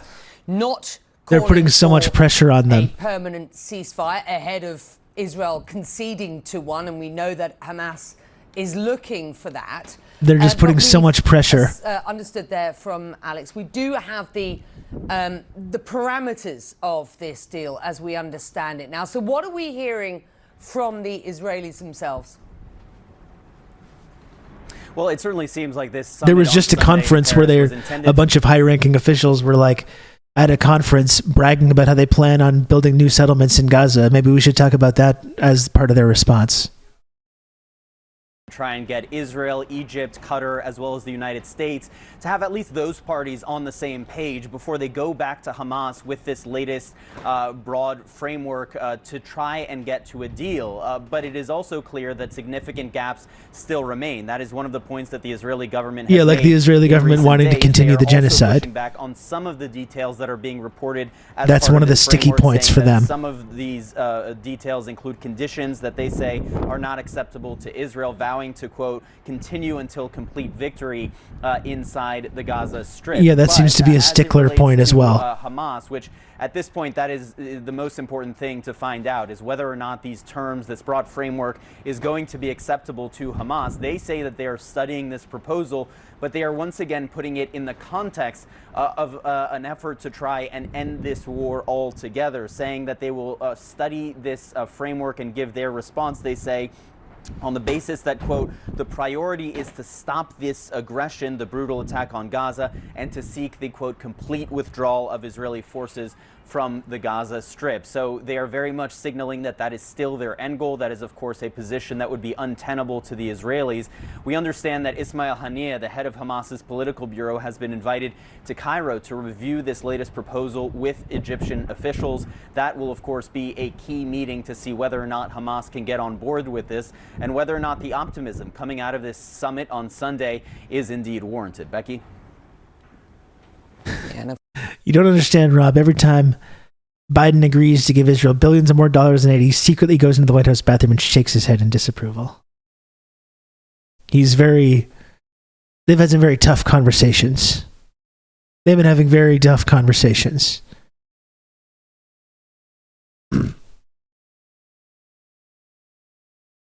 Really reassuring to know that the ratchet has moved so far to the right that they'll be able to pin this on Bibi being an extremist because they think one step to his left is moderate. Well, that's the amazing thing. It's just like, this is the Israeli ruling class. Like, they are all about this. There's no one that's, Dick Penderin, hello.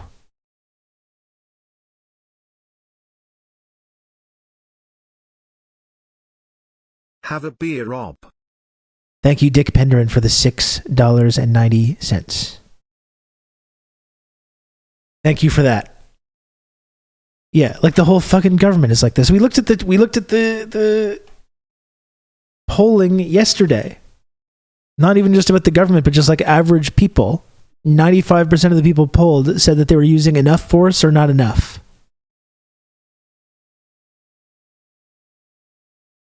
This is their whole society.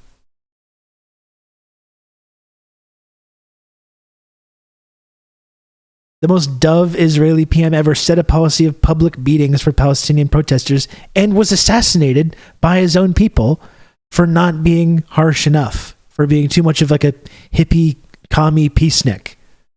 That pretty much says it all, including by Netanyahu, was one of the ones that was like agitating for his assassination.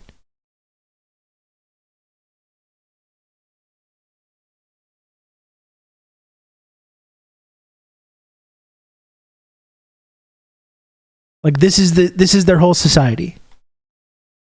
To say nothing of like the Knesset or the Israeli government.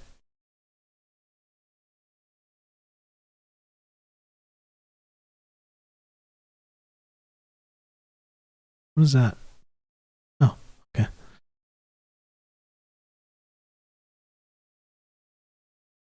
Oh, Dick Penderin, I can't do that. I have a rule not to watch any content. I have a personal rule not to watch any content by that individual. That individual who has a weird crush on me that often tries to like get his little minions to come in here and yell at me and has asked me to come on his show to talk to him about stuff. I don't engage. I don't engage with that person.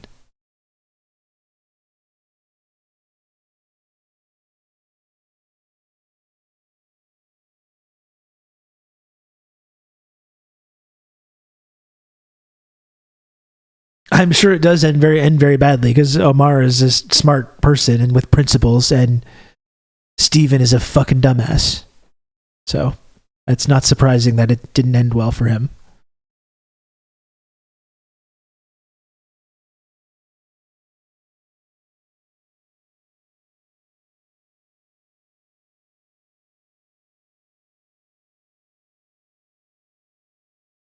Steven. Come on. Come on now.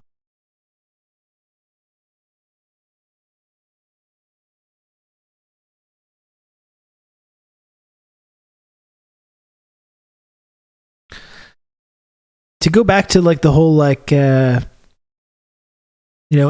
thing, the whole road to World War III type thing. This is the we talked yesterday about the position that they're putting themselves in. We don't want to escalate further, but we want to deter further attacks. Look at this spin, and you just wonder how long they're going to be able to fucking do this dance. And if they do lose and the extreme reactionaries come in, the people that have the inclination to take this way, way farther, how long are they going to be able to do this dance where they're like, oh, no, this is not expanding. They're just ignoring all these attacks on their bases and on their and now the American troops are dying and they're still trying to not get pulled into this. But this is not this is totally unsustainable. How much longer are they going to be able to do this? You've talked about how the conflict is contained, the Gaza-Israel conflict is contained. Now that U.S. troops have been attacked in another country, are you willing to say that the conflict is no longer contained and it's spreading?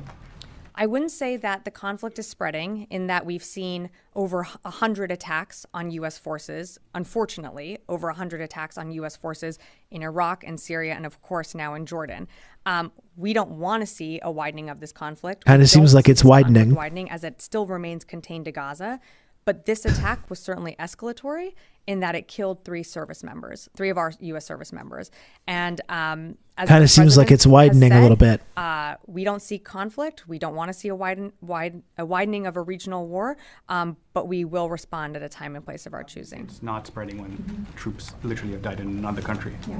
Well, again, but they've also been launching these attacks since October 17th. And again, we can't discount the fact that these attacks are incredibly dangerous, put our service members at risk, but they have not, up until yesterday, inflicted lethal harm.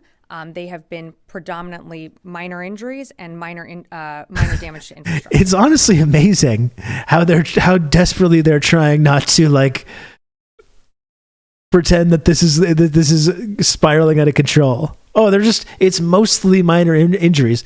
This is not like a powerful dominant empire, this is a country, this is the same nation, the same empire that's paranoid at shadows, that pisses and shits its pants over a balloon and shoots it out of the air, that spreads so thin they can't even arm Ukraine. They can't even arm Ukraine enough to defend Ukraine like they said they would.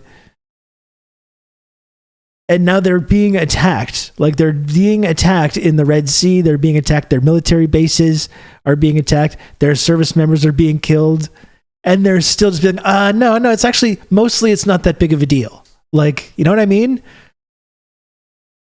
The paper tiger aspect of the American empire is being totally exposed to everyone right now. Oh no, these are just minor. These are just barely even a big deal. This was barely even a big deal. It's just a couple dozen resistance groups, like Carrier Wave saying. It's just a couple dozen resistance groups in half a dozen countries, openly attacking U.S. military bases and giving them minor traumatic brain injuries, mostly. A few deaths, but mostly just things like minor, unserious traumatic brain injuries. Is this crazy to anyone else? This is America we're talking about. I can't imagine America, even 20 years ago, at the War on Terror, reacting like this. And I'm not saying I want them to go do the whole big bravado American thing, but what is this telling us about what's going on here? They're so overextended. They're so desperate to downplay this. It's honestly incredible.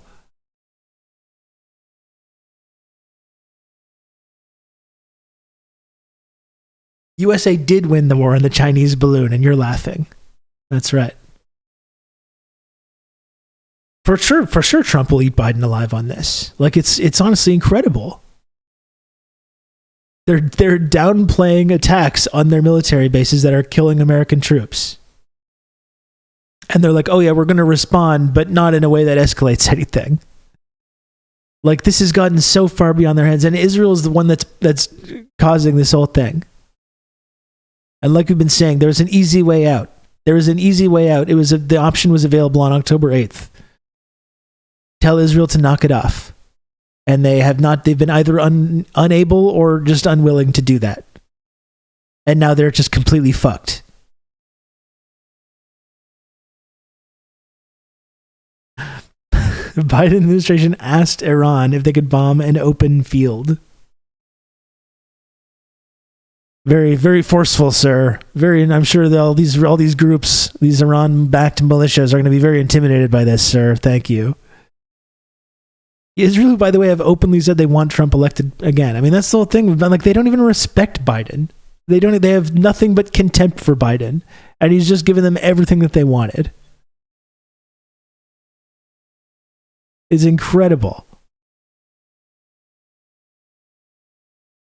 Please don't retaliate. We don't want to escalate it. It's just incredible.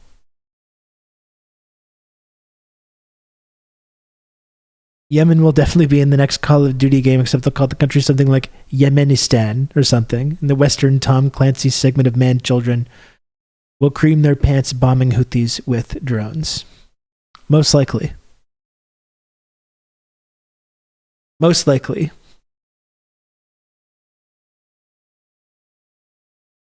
Yeah, I just find these press conferences incredible. Seeing them try to spin this and downplay this.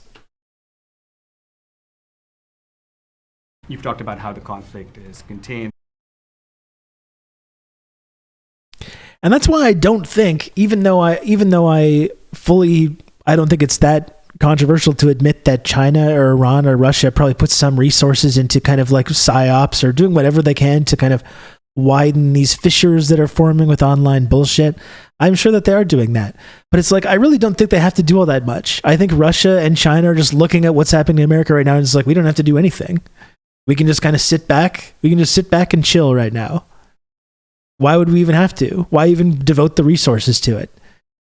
This is an empire that's just completely eating itself alive.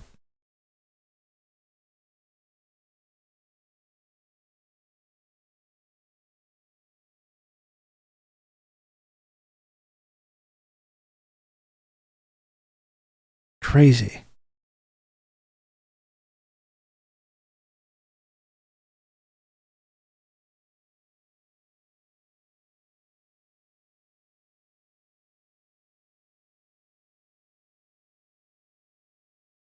"2024 will be the year of the dragon, inshallah."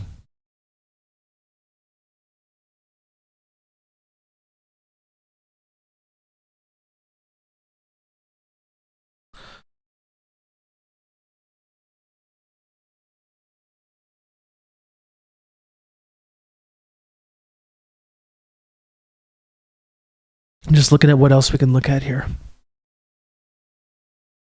This is democracy. Let me see here. Here, this seems good. I will just say before we move on here, folks, if you've enjoyed this program and this analysis over the last couple of months or 3-4 years, as it were, we've talked a lot about our mainstream media and how awful it is, but I like to think that here in this program we've done some pretty decent analysis and commentary of this and other ongoing geopolitical affairs. I know it's made me feel a lot less crazy over the last couple of months. I hope that it's had the same impact on some of you. So if you can, please support this program by subscribing or gifting subs. Every little bit helps. So you can support the community, support the work that I do on here, get all the tiny little images, rise up through the various tiers of the friendship triangle system. That's Twitch's only 2-dimensional triangle-shaped friendship access and trickle-down clout tiered reward system. And it helps me out a lot, and we become friends, like me and Diego. Diego's my good friend. Okay, and that's how that system works. And we all need friends right now. We're all alienated, isolated. You know, all our families are plugged into this mainstream media brain poison. We need each other more than ever. Did Rob just say he hopes we're all going insane? No, I hope you're going less insane. We would be going insane without this community. This is my whole pitch. Without this community, I'd be screwed. I would just be I'd be just like pacing back and forth in my apartment, smacking my head into the wall, just ranting and raving. Who knows what kind of weird shit I'd be doing.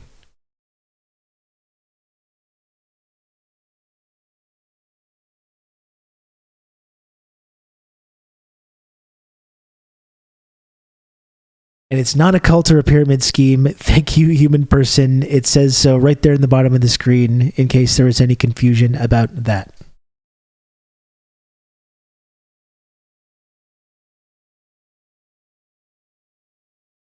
So if you can, please subscribe. Pyramids are 3-dimensional. The friendship triangle is 2-dimensional. Totally not a scheme. That's the thing, Dick Pedred. It's not a pyramid. You can count on me. You're going to have good old Rob 2-dimensional. to talk you through all this. 2-dimensional. And also, if you want to buy merch, that's another thing you can do. You like this shirt and would like to buy merch for the Rousseau Institute of Western Destabilization, you can do so as well, following that link. Barbara, thanks for the gifted sub. To talk you through all this. I appreciate you, Barbara. I don't have a dime. I appreciate you, Barbara, and I appreciate you as well. Okay, Computer, thanks for the 10 months of Prime. Thank you for the 10 months of Prime. Very kind of you. Good username as well. Ever heard of a triangle scheme? Yeah, I thought not.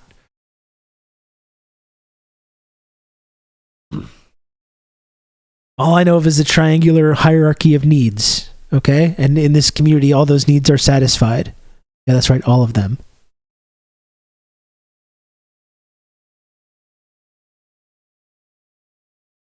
So are there any other takers? Any other takers want to support this program?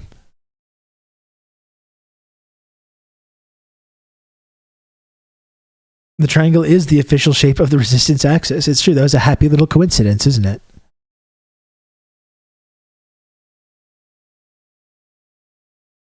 Does anyone else want to support this program? Do we hear 4 more subs before moving on to the next segment? You can count on me. You're going to have good old Rob to talk you through all this. Dick Penderin, thanks for the gifted sub. You can count on me. You're going to have good old Rob to talk you through all this. Thank you, Dick. Wait. I'm here, Bun Pausers. And thank you, Useless, as well. Thanks, Useless, for 25 months, Tier 1. To talk you through all this. Sean, as well. Thank you for the gifted sub, Sean. I appreciate you. Thank you. And now we got a little hype train going. Count on me. You're going to have good old Rob to talk you through all this. We got a little hype train. Here, drink this. Thanks for 7 months, Tier 1. I appreciate it. So listen, before we move on to the next segment, we're level 2 of this hype train. Now, not only can you subscribe to this program and help keep this show on the air, and again, it's the only way that I can keep this show on the air, is if I hit those targets and make the little number go up at the bottom of the screen. I was, especially because I took some time off last week, was hoping to mark up the size of the account. I gooned to hard with the 10 yesterday, but here's some bits. Keep on keeping on. That was gooning pretty hard, Joe. I appreciate it, and that was very kind of you. And thank you for the 200 bits. Yeah, I did miss some time last week, so I'm hoping to hit my targets this week to get me back on track. So we got 3 minutes left in this hype train. Please subscribe if you can. Not only can you support the work that I do on here, keep the show on the air, also get access to some very cool and fun rewards and hype train emotes and different cool stuff like that. 68% of the way through level 2 of this hype train. A few more subs or gifted subs could do it. If you'll just give me a few moments, I'm just going to do a little bit of shilling here. I'm going to do a little bit of shilling, and then we will move on to continue talking about these important affairs. You've just become an elite member of the Friendship Triangle. Dick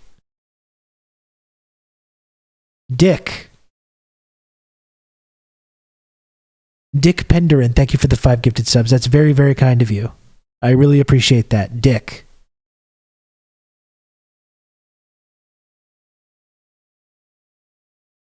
you can count on me. You're going to have good old Rob to talk you through all this. And Comrade Bushy as well. Always bailing me out as well. Comrade Bushy, thank you very much. Everyone loves Dick. Well, shut my mouth and touch my dick. Penderin.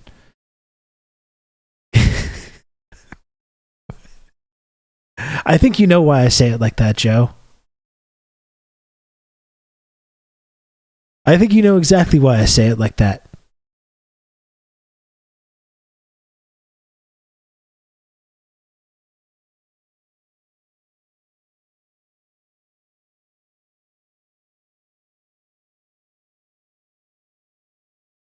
They prefer Robert Penderin. His name was Robert Penderin.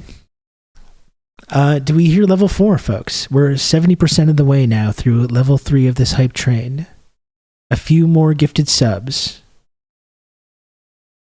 One day you'll learn where to put the stress in Penderin, and we will all be happy. Is that it? Penderin?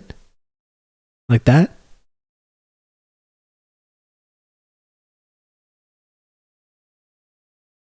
Oh.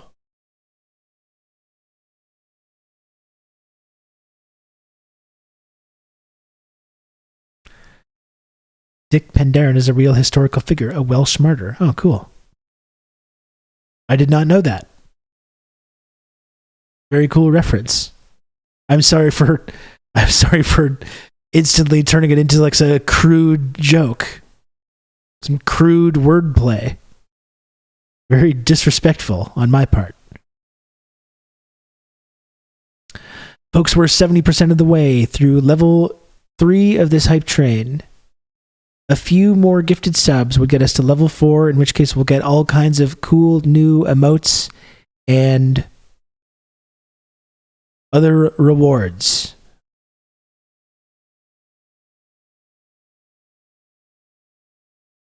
Twitch's bad boy has done it again.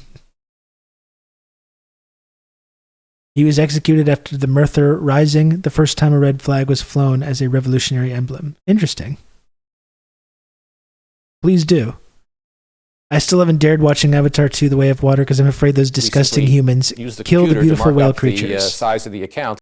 Without spoiling anything, Diego, Mercurial Shroom, thanks for the 100 bits. 75% of the way to level 4, folks.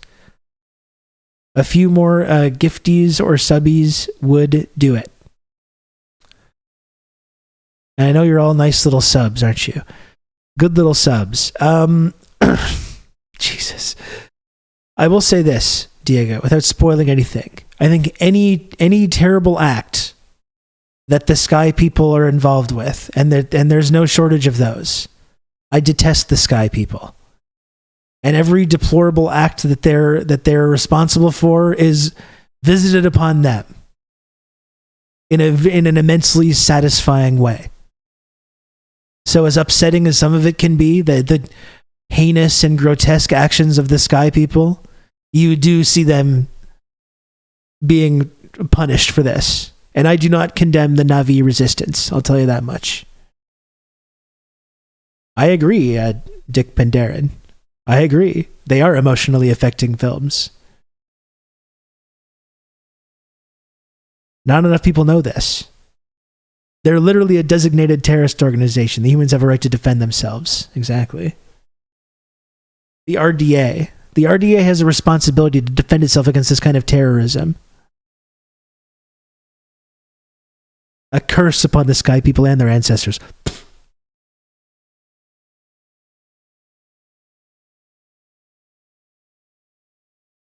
Absolutely. Folks, we're 30 seconds away.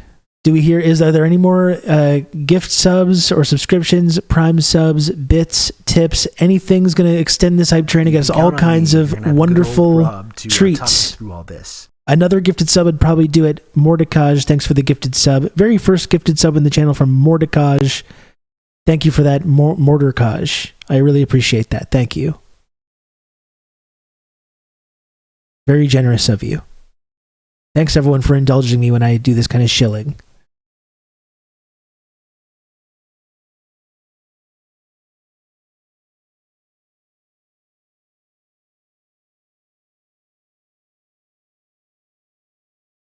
I haven't played the Avatar game yet, but I would like to. I would really like to play it.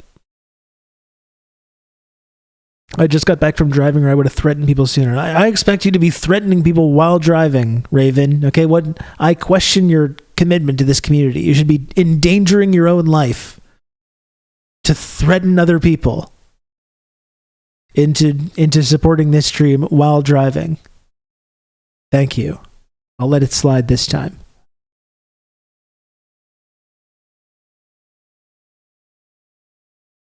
I'll let it slide this time. Anyways, let's get to this next segment. This is a Democracy Now! Segment. Biden's Middle East policy leading us into a war whose aims we have not defined. That's the best kinds of wars. And then maybe we can watch this Rising clip after that. Thanks again for supporting the show, folks. I'm going to have to do a little more shilling by the time we get out of here, but we're making progress. Has threatened to, quote, decisively respond to any U.S. attack on Iran following President Joe Biden's linking of Tehran to the drone attack on Sunday that killed 3 U.S. soldiers and wounded 40 at a military base in Jordan. President Biden announced Tuesday he had decided how to respond to the drone attack, though he did not say what that response would be. Outside the White House, Biden responded to a reporter's question on whether he holds Iran responsible for the deaths of the 3 U.S. soldiers. I do hold them responsible in the sense that they're supplying the weapons to the people who did it. I don't think we need a wider war in the Middle East. That's not what I'm looking for.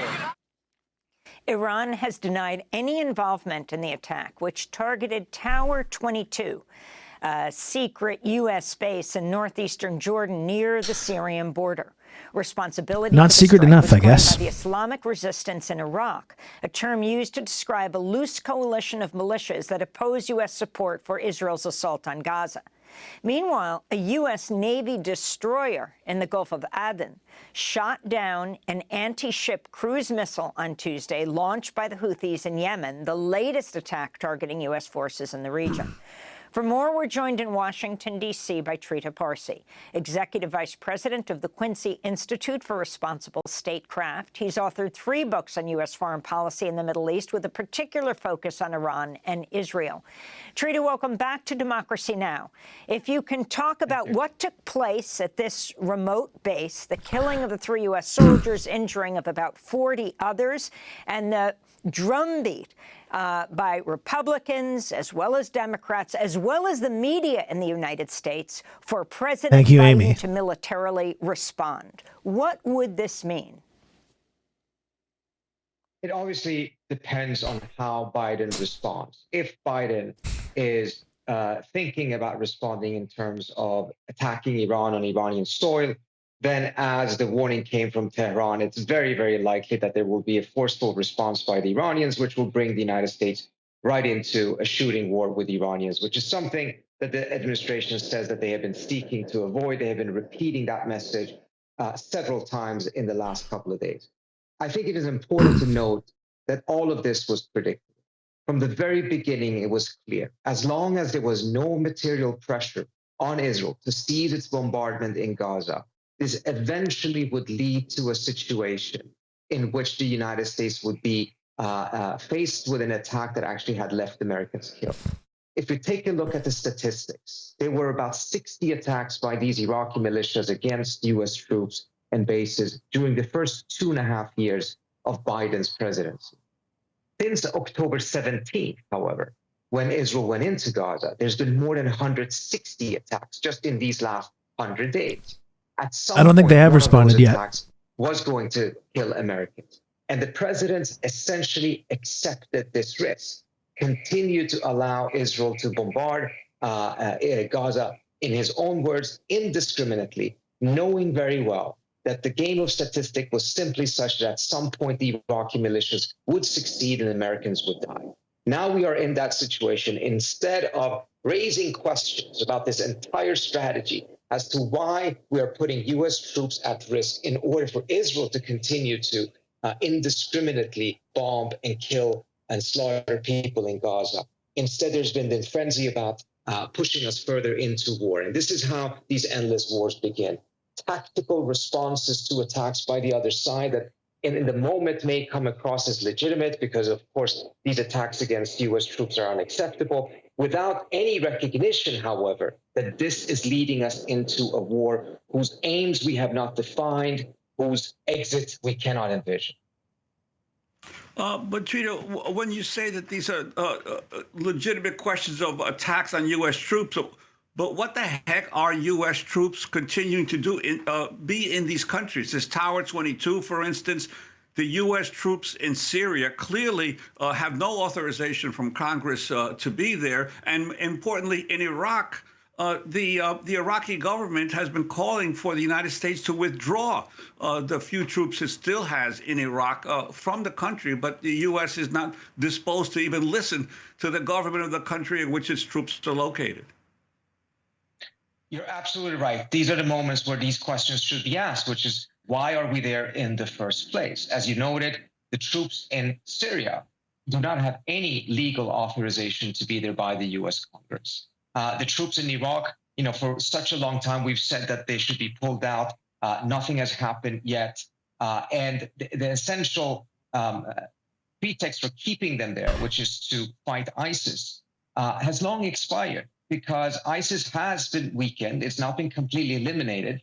But these countries who have far greater stake in the defeat of ISIS are now capable of handling that on their own without direct U.S. involvement and certainly direct U.S. presence in that fight. So we have to really ask ourselves, why do we continue to have a broader policy in the Middle East in which we are positioning more than 50,000 American troops in various places in the region right now, in which they're essentially made to be sitting ducks and tripwires, and a single attack against them can lead to several deaths, which then again immediately will cause the rise of these calls for a broader war in the region. This is to the detriment of our own interests. And this whole issue of blaming Iran as directly responsible for these attacks, every time we hear of one of these resistance groups, is always with the adjective, the Iran-backed or the Iran-financed group. Is it your sense that these groups have their own independent life, or is the Biden administration correct in ascribing all of the real motivation coming from Iran? I think there's two exaggerated narratives here. One is the Iranian one, in which they're essentially claiming that they have no control over these groups at all and that they're completely independent. That is not true. But also the other narrative, the Washington narrative, is not true, one that claims that the Iranians completely control these different groups and that they have no agency of their own. Clearly, they do have agency of their own. On numerous occasions, they have acted against the expressed wishes of the Iranians, particularly in the case of the Houthis. And even in the case of these Iraqi militias, what has happened just in the last 48 hours is that clearly there's been a lot of backdoor diplomacy between the Iranians and the United States. And now the Iraqi militias have come out and said that they're ceasing their attacks on the U.S. troops at this point. And it's clear that the Iranians have put some pressure on them to essentially de-escalate. I would suspect that the option that the president is considering right now is to do some form of attack inside of Iraq or Syria, probably give the other side ample heads up in order to evacuate those specific buildings. Nevertheless, be able to say that he has responded, make sure that it's not too damaging, but sufficiently strong to be able to calm some of the voices in Washington, but then leave it at that and ensure that there's some de-escalation afterwards. In the short run, that may work, and it might not be a bad plan. In the longer run, however, as long as there is no ceasefire in Gaza, it is really difficult to foresee that these attacks against U.S. troops will end indefinitely. As long as there's no ceasefire, I suspect that they will resume at some point, which means that they've been very clear about this. In Gaza by the Israelis is a direct threat to U.S. national interest because of the manner that it puts U.S. troops at risk in the region. Trita Parsi, your colleague at Quincy, Bill Hartung, wrote on X, quote, on the question of Iran's role in the deaths of 3 U.S. servicemen, President Biden said, I do hold them responsible in the sense that they're supplying the weapons to the people who did it.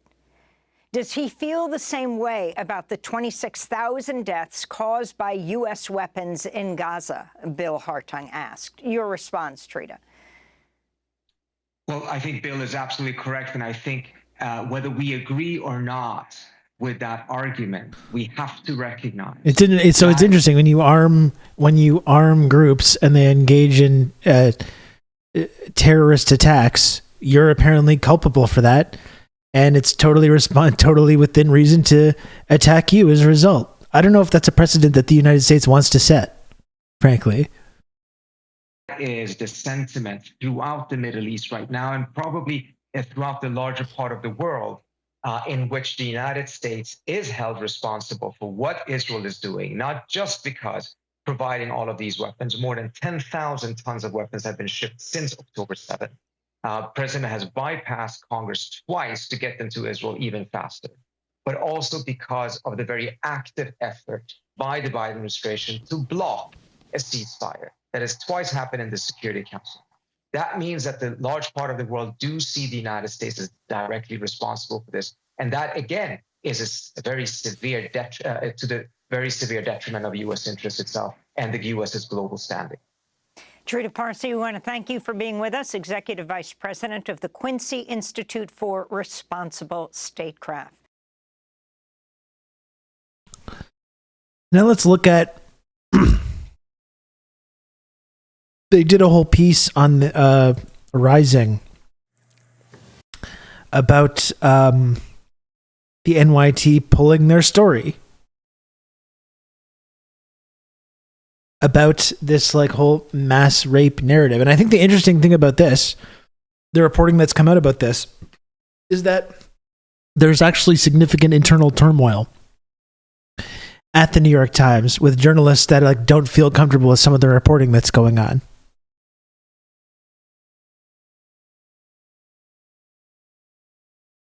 And I imagine many other institutions. Yes, I mean, you look at the Biden staffers rebelling over the Gaza policy.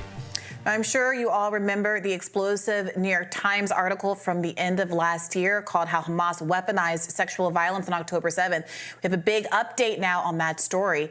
The New York Times has pulled an episode of its podcast, The Daily, about sexual violence from the October 7th attack on Israel as debates from inside the paper about reporting on the subject heat up.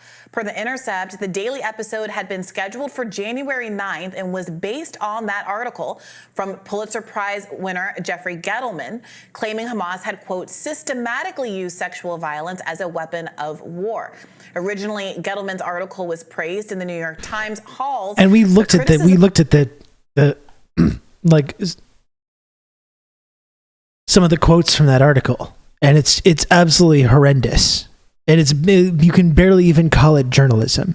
Like, not only is the actual reporting and the where these stories come from, like, incredibly shoddy, and certainly wouldn't pass muster if it was about anyone else. But the way that it's all based in just the most horrifying descriptions of sexual assault and violence that you can imagine, completely loaded up front, the first couple of paragraphs, all just vivid graphic descriptions of the worst sexual violence you can imagine, and then spending the rest of the article being like, by the way, we don't know if any of that's true, essentially. Coming from sources of people who have changed their stories, organizations, not like nonpartisan organizations close to the Israeli government, completely like shoddy standards on this story in the first place. But just the way that it was structured, I thought was just completely awful. Of the piece began to grow internally and externally, leading the Daily producers to pause the episode. Joining us now to weigh in is editor of the Gray Zone, Max Blumenthal, who's been following this very closely and doing much of the firsthand reporting. And usual Max Blumenthal disclaimer. Episode and trying to substantiate. I don't like the guy, but he does good reporting on this. Welcome back, Max. Good to be back, and thanks for hosting me at a more politically difficult time to take some of these bogus claims down. Well, it's a difficult time, as you mentioned, but because a lot of the groundwork that you and Aaron and folks at the Gray Zone have done, and Electric and Fatata have done on this, there is more space now to talk about it, apparently so much so that this is being discussed and debated within the New York Times. So tell us, what is the source of the controversy? We're the source of the controversy. I mean, they call us critics in the New York Times now, but everybody and their mother and their mother's baby's daddy and the baby's moil knows that we are responsible for causing Stop trying to be funny, please. I'm begging this man to stop trying to do jokes. Internally is having a freak out over Jeffrey Gettleman and his team's alleged, like I call it alleged reporting because I don't even know how much reporting they did, accusing Hamas of using rape as a systematic weapon on October 7th in order to validate the Israeli government's genocidal rampage through the Gaza Strip. And we just had been breaking it down for weeks and weeks and weeks. And then apparently the New York Times wanted to go ahead with this daily kind of video episode in which they were going to report systematic rape as a weapon on October 7th as a fact, without including any of the criticism. But other Times staffers, basically the Times rank and file, the journalists, were not having it. And they, according to reporting from The Intercept, which also doesn't credit us, just refers to us as critics, which is kind of funny because The Intercept also validated a lot of these lies that we've been debunking. They revealed that it was the New York Times higher-ups that were holding on to Gettleman's reporting because of their own ideological proclivities. That, for example, Joel Kahn, a New York Times board member, had ties to the Israel lobby, but the journalists weren't having it. The facts weren't there. We had debunked many of the witnesses, and then family members of the witnesses, as I'll explain, came out and basically denied Gettleman's reporting. So there was a new article from the New York Times yesterday, UN to study reports of sexual violence in Israel during October 7th attack, that does repeat several of the accusations, makes a note of some of the testimony from these various people, Sapir being the first name of one of the alleged eyewitnesses, some other information from survivors and first responders, etc. This article does, I think, a better job of acknowledging some, as you said, one person disputing how they were characterized initially by the Times and some other matters. I guess my question is your argument here now over the use of the word, I guess, systemic? Because I think, as you conceded in our last interview, it is perfectly plausible that there was sexual assault taking place. It's plausible. There was something, no proof of that, though. A little beyond that alleged in the initial article, that it was directed or so widespread or something like that. I mean, I'm just going off the evidence, and there is evidence that Hamas militants killed non-combatants on October 7th, shot them, killed them with grenades. There's video evidence of that. Right now, there is no evidence of any rape taking place. That doesn't mean I'm going to just deny it, but the claims put forward in this New York Times article, the claims put forward in The Guardian, the claims put forward by roving, NBC, swarthy rapist hordes. They don't add up. And so when you talk about this witness... And remember, too, like, let's go back to when this narrative started. I think is really important, the timing of it, right? It's not just the narrative, but it was the timing of it. It was after the ceasefire, right? There's this brief ceasefire over the Thanksgiving period. Immediately, rather than continuing to exchange hostages, after a bunch of hostages are released, by the way, Israeli hostages who were like, oh yeah, I was treated with respect, and like dapping up their kidnappers, etc. And then Israel resumes the mass bombing campaign as soon as the weekend's over, go right back to killing women and kids in Gaza. And then like next day, Monday, like right away, we get this story about roving Hamas rape gangs, basically. Not just the fact that there maybe sexual assaults that happened, not just that, but this was a systemic, intentional, widespread thing which is backed by all this like really salacious and horrible, graphic, vivid descriptions of this kind of stuff. It was like clockwork, and like some memo went out, and you got Hillary Clinton and all kinds of people weighing in about how the horrors of the mass sexual violence that took place as soon as the ceasefire ended and Israel went back to sick individual, and I found this. And Israel went back to bombing women and kids in Gaza. Dan Simpson, thank you for the raid. Dan, hello. Hello, Raiders. Welcome in. It's nice to see you. We're just looking at this clip from Rising.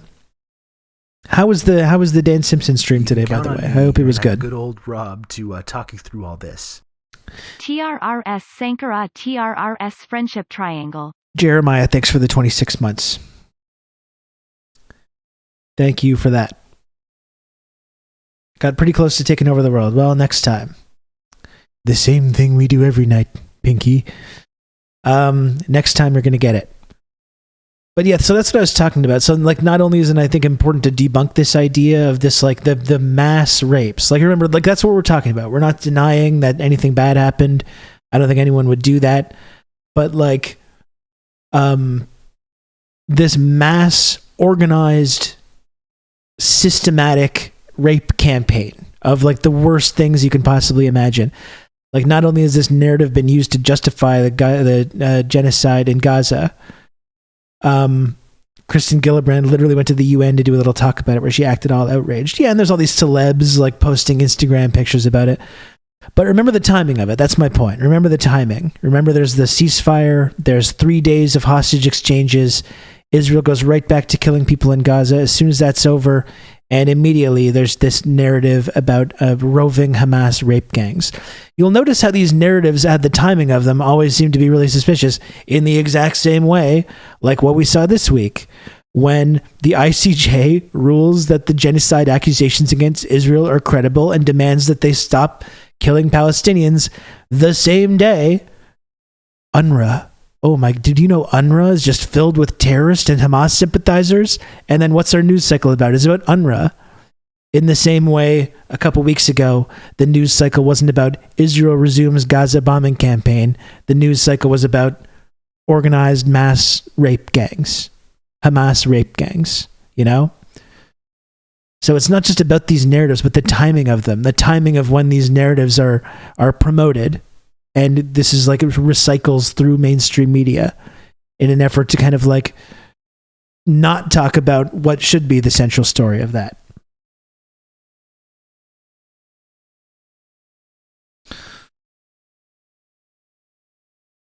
New shit has come to light. That's right.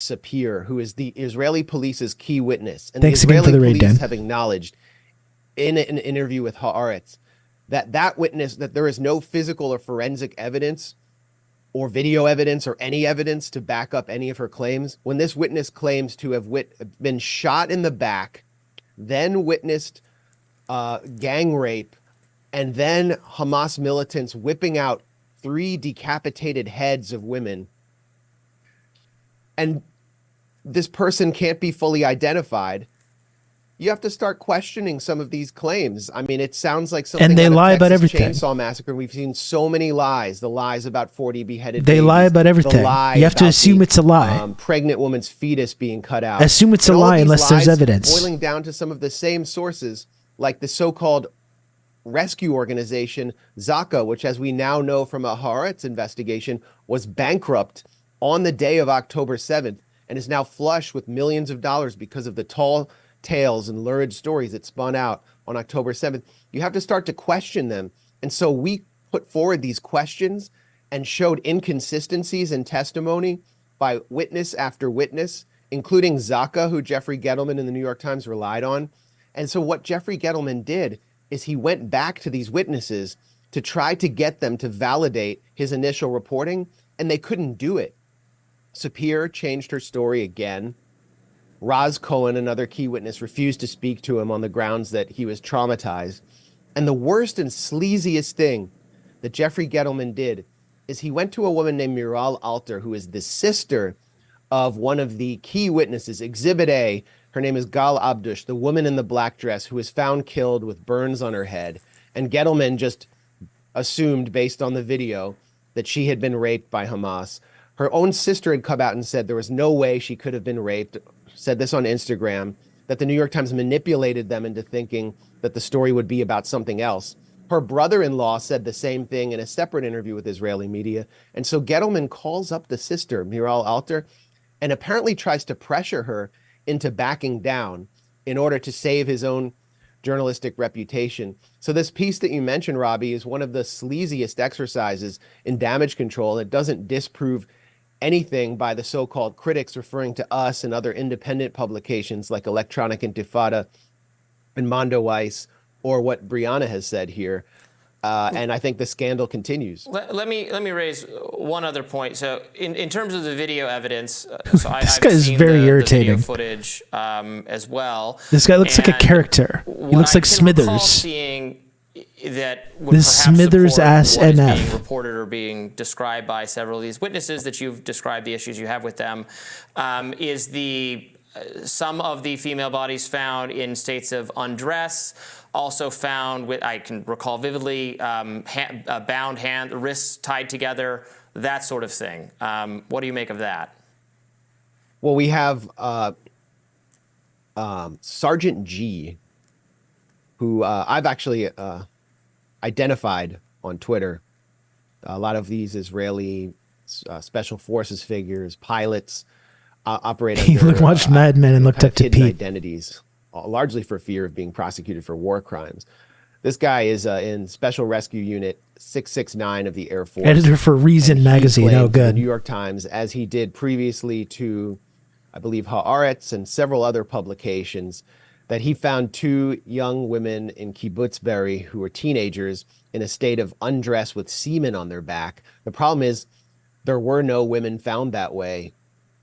There are official records of how everyone was found, and there was no record. The only teenagers or young girls whose ages matched those of the ones described by Sergeant G were the Sharabi sisters, who were 13 and 16, and they were found in a state burned so badly that they could only be identified by their teeth and their DNA, and they were found with their mother directly with them. So he lied. This is someone who previously lied because I've been able to unmask him. He previously lied about finding a baby thrown in a garbage can.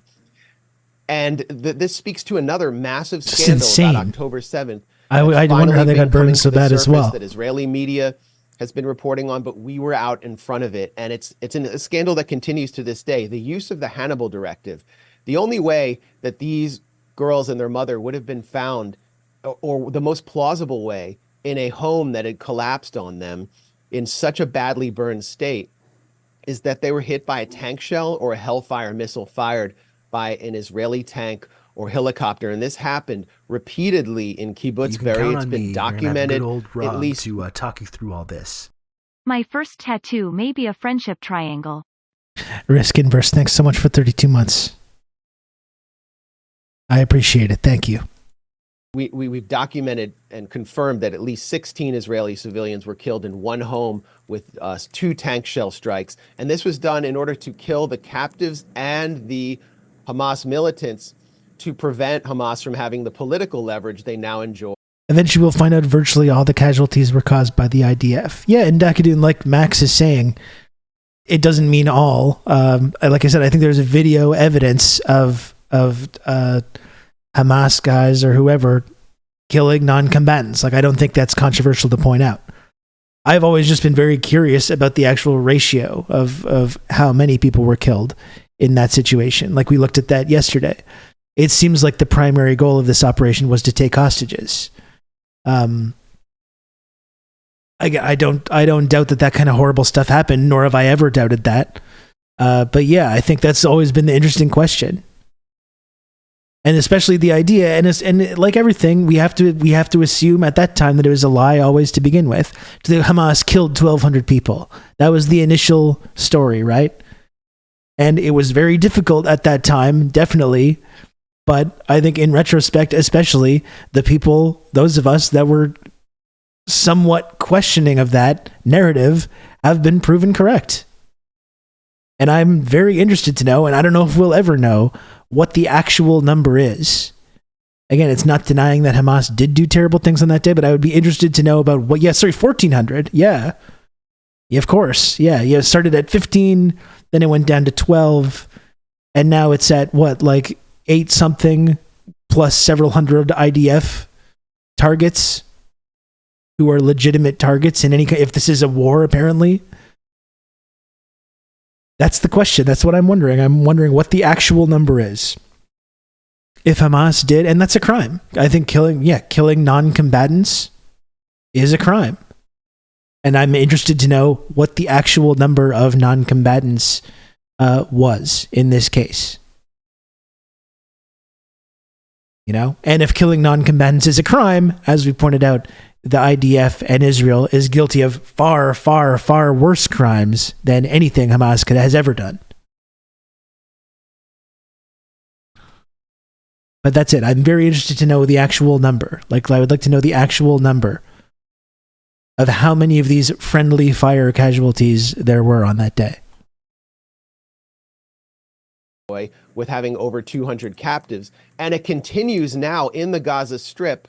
A cousin of a hostage in the Gaza Strip, her name is Naomi Dan, has gone on Israel's national broadcaster, Khan News, and accused the Israeli government of enacting the Hannibal Directive to kill the Israeli captives there to prevent a prisoner swap. She said, "You're killing our families instead of cutting the deal and having the ceasefire we need." So we've been exposing these scandals from the beginning, and now mainstream Israeli media is beginning to accept that we were actually onto something. We're not just a bunch of conspiracists. And it's only a matter of time before U.S. media is going to have to do this as well. But they're resisting because of the higher-ups at places like the New York Times, who are ideologically committed to seeing Israel, quote unquote, win.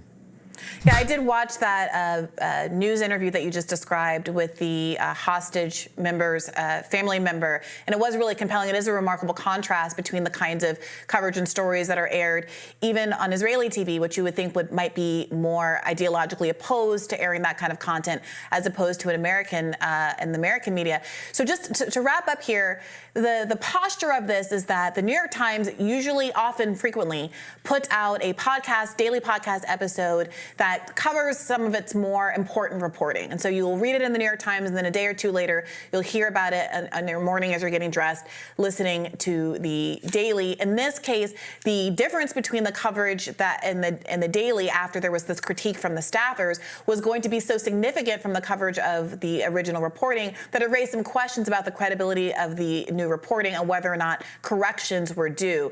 You also alluded to a story in The Guardian that's also gotten some pushback. There was a very similar story alleging widespread sexual abuse on October 7th there. And now there are some additional, not just questions about the substance of that reporting, but also plagiarism claims associated with it. Yeah, Brianna, we're looking at one of the biggest media scandals of our time, where basically one journalist after another at August enlightened liberal publications were led into publishing one fabrication after another by a government that had curated witnesses to present a story in order to justify genocide. I mean, it's unbelievable. So you have the scandal of the caliphate at the New York Times, Rukmini Callimachi, this self-styled national security reporter and ISIS expert, was basically led into a journalistic disaster by relying on one supposedly former ISIS member who turned out to be a fraud. And she did this very popular podcast, and he made the whole thing up. Here you have a collection of witnesses who are spinning out frauds for not just one journalist, but journalists across the media. And it appears, if you look at the plagiarism in The Guardian by Bethan McKernan, who blocked me as soon as I pointed it out, her plagiarism from NBC News, that they're both not copying each other. They're copying the Israeli government, which seems to have furnished them a document, and they just sloppily stenographers copy and pasted the same document about witness testimony into their piece, and it's testimony that turns out to be bogus. Then you have Jeffrey Gettleman, who relied on the same witness. I mean, they're all relying on the same witnesses who are furnished to them by the Israeli government, which is just known for its lies, its deceit, its criminality. And this is the question like we were asking yesterday, though, as well. It's like, again, it's not even denying that terrible things happened on that day. But if it was like, why all the lies? You know, if there were these atrocities, like, why not just focus on the terrible things that happened? Like, why all the lies? And when every single one of these stories falls apart, the babies in ovens, the pregnant woman, the mass rape gangs, whatever else, like all the horror stories that they've heard, when they all fall apart, it makes you question everything. And that's the amazing thing about our media in the West, is that they still take everything Israel's, even still now, like not even in October, but even still right now, they take everything the Israeli government says at face value, and they just print it as fact. They give them a little like, list of like, here's what happened. Here's the story that we want you to tell, and they say okay, and they do it. Like we were pointing out before, there's some real similarities to how the press deals with the police unions. They're just they're stenographers. And I think it's true. I mean, that maybe that's one of the reasons this scandal hasn't really blown up as much, because it's like they don't want to admit how badly they've been completely like used, or they didn't. I mean, a lot of them probably don't even view it that way, because they're fervent believers in Israel, and they're Zionists themselves. It's amazing to me that I don't think I've seen one story, by the way. I don't think of all the reporting that we've seen, and we've been talking about this for months now on here. We've been talking about this for months, about like the Hannibal Directive, October 7th, Apache helicopters, tank crews. Like, we've been talking about this for a while. I haven't seen one story in our media about this. Do we think that's maybe pertinent? When Israel kills 25,000 people, do we think maybe it's pertinent to maybe mention that a lot of these people that died on that day, on October 7th, which is apparently the cause for all this, were killed by Israel? Isn't that something? And that's confirmed. That's not some conspiracy theory. That's confirmed. Do you think maybe at one point we want to mention that? Do we think maybe that's pertinent information that people might need to know? Yet now we have to get this weird info from weird loser Max Blumenthal, and his other associations make people not want to take him seriously. They're probably just banking on that post 9/11 anti-Islamic fervor that's still around where nothing gets questioned. Well, I think that's one thing. Like, I think I tweeted about this a couple months ago, Lioness, but like, I had kind of felt like they had moved past this like Islamophobia thing. They were like kind of trying to pivot towards China and pivot towards Russia, and they were kind of trying to like move away from the Islamophobia, the institutional Islamophobia in media and in politics. And then you see on October 8th, they just press this button and it just immediately goes right back to that shit.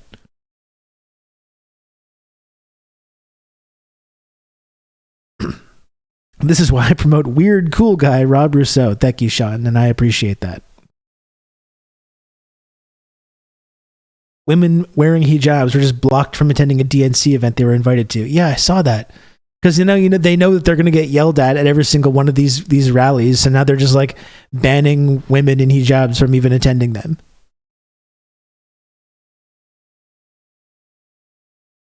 I'm sure that's going to really help the situation. They're caught. Jeffrey Gettleman previously was caught in Zimbabwe fabricating a quote by then leader Robert Mugabe, and it looks like he blamed an anonymous local journalist, leading the police on a manhunt for an anonymous journalist, but he had to acknowledge that he made up the quote. So there's a long history here. But when you make up stories about official enemies who are hated, like Robert Mugabe, where, Zimbabwe has faced sanctions for years by the former British colonists in the US, and he's portrayed as this evil, dark dictator, or when you make up stories about Hamas, nobody's supposed to care. You're allowed to lie because of the insidious racism that still pervades liberal culture. And when the lie is about savage Arab barbarian males coming in and raping Jewish women, again, a classic colonialist trope, that falls on fertile soil even among liberals. But we could tell at the Gray Zone and at other independent publications that these like TRRS. These stories didn't add up. and that these were lies that kill, because these lies and these fabrications and distortions of half-truths and exaggerations of facts on October 7th are designed to generate political consent for Israel's genocidal assault in Gaza. So they need to be called out, and we're going to continue to do it. Max, thank you for all of your independent journalism. And before we go, I just want to say, you know, we get a response when you're on. This is a show that features robust debate. So Gettleman or anyone else involved in reporting on this story is welcome on our show. The pro-Israel expert voices are welcome on our show. We'd never, even though it was alleged in a recent hit piece on us, I would never, ever cancel a guest for their ideological reasons. We feature more diversity of thought on the show than any other news show there is. So just want that said again for the record. Max Blumenthal, thank you for being with us.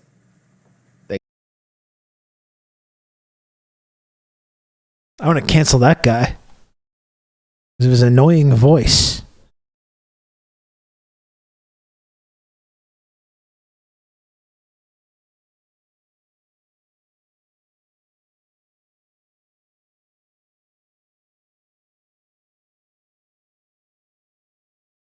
We are choosing who's going in and out of the event. I'm sorry. Why are you choosing us not to go in when we have an invite? Right, you specifically singled us out. That's racist. Is it because we have hijabs? I'm happy to talk to someone else. It is because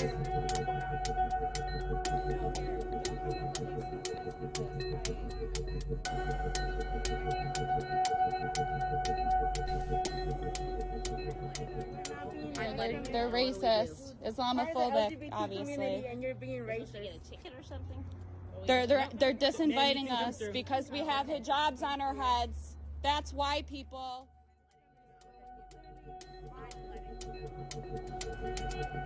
Why? This is not a democracy. This is disgusting. They disinvited us. And I think it's clear we have hijabs. Like, why? We have no fight. Isn't that funny? We didn't do anything wrong. We literally have an invite. We have a wristband. We showed our...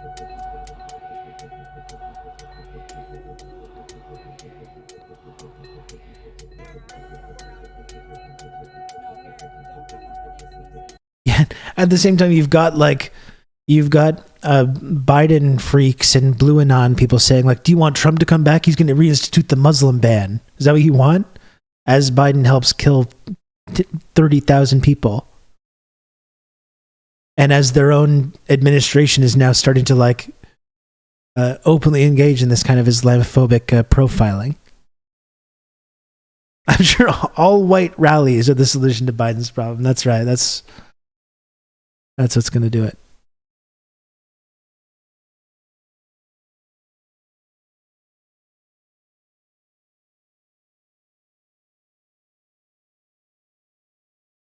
Tomorrow. He's so nice about the genocide, and Trump's so dang mean.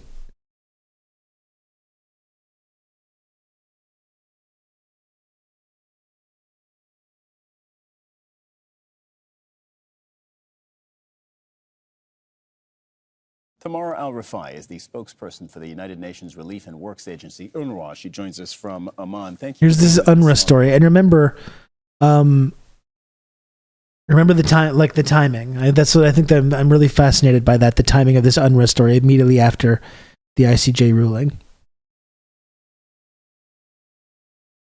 Program today.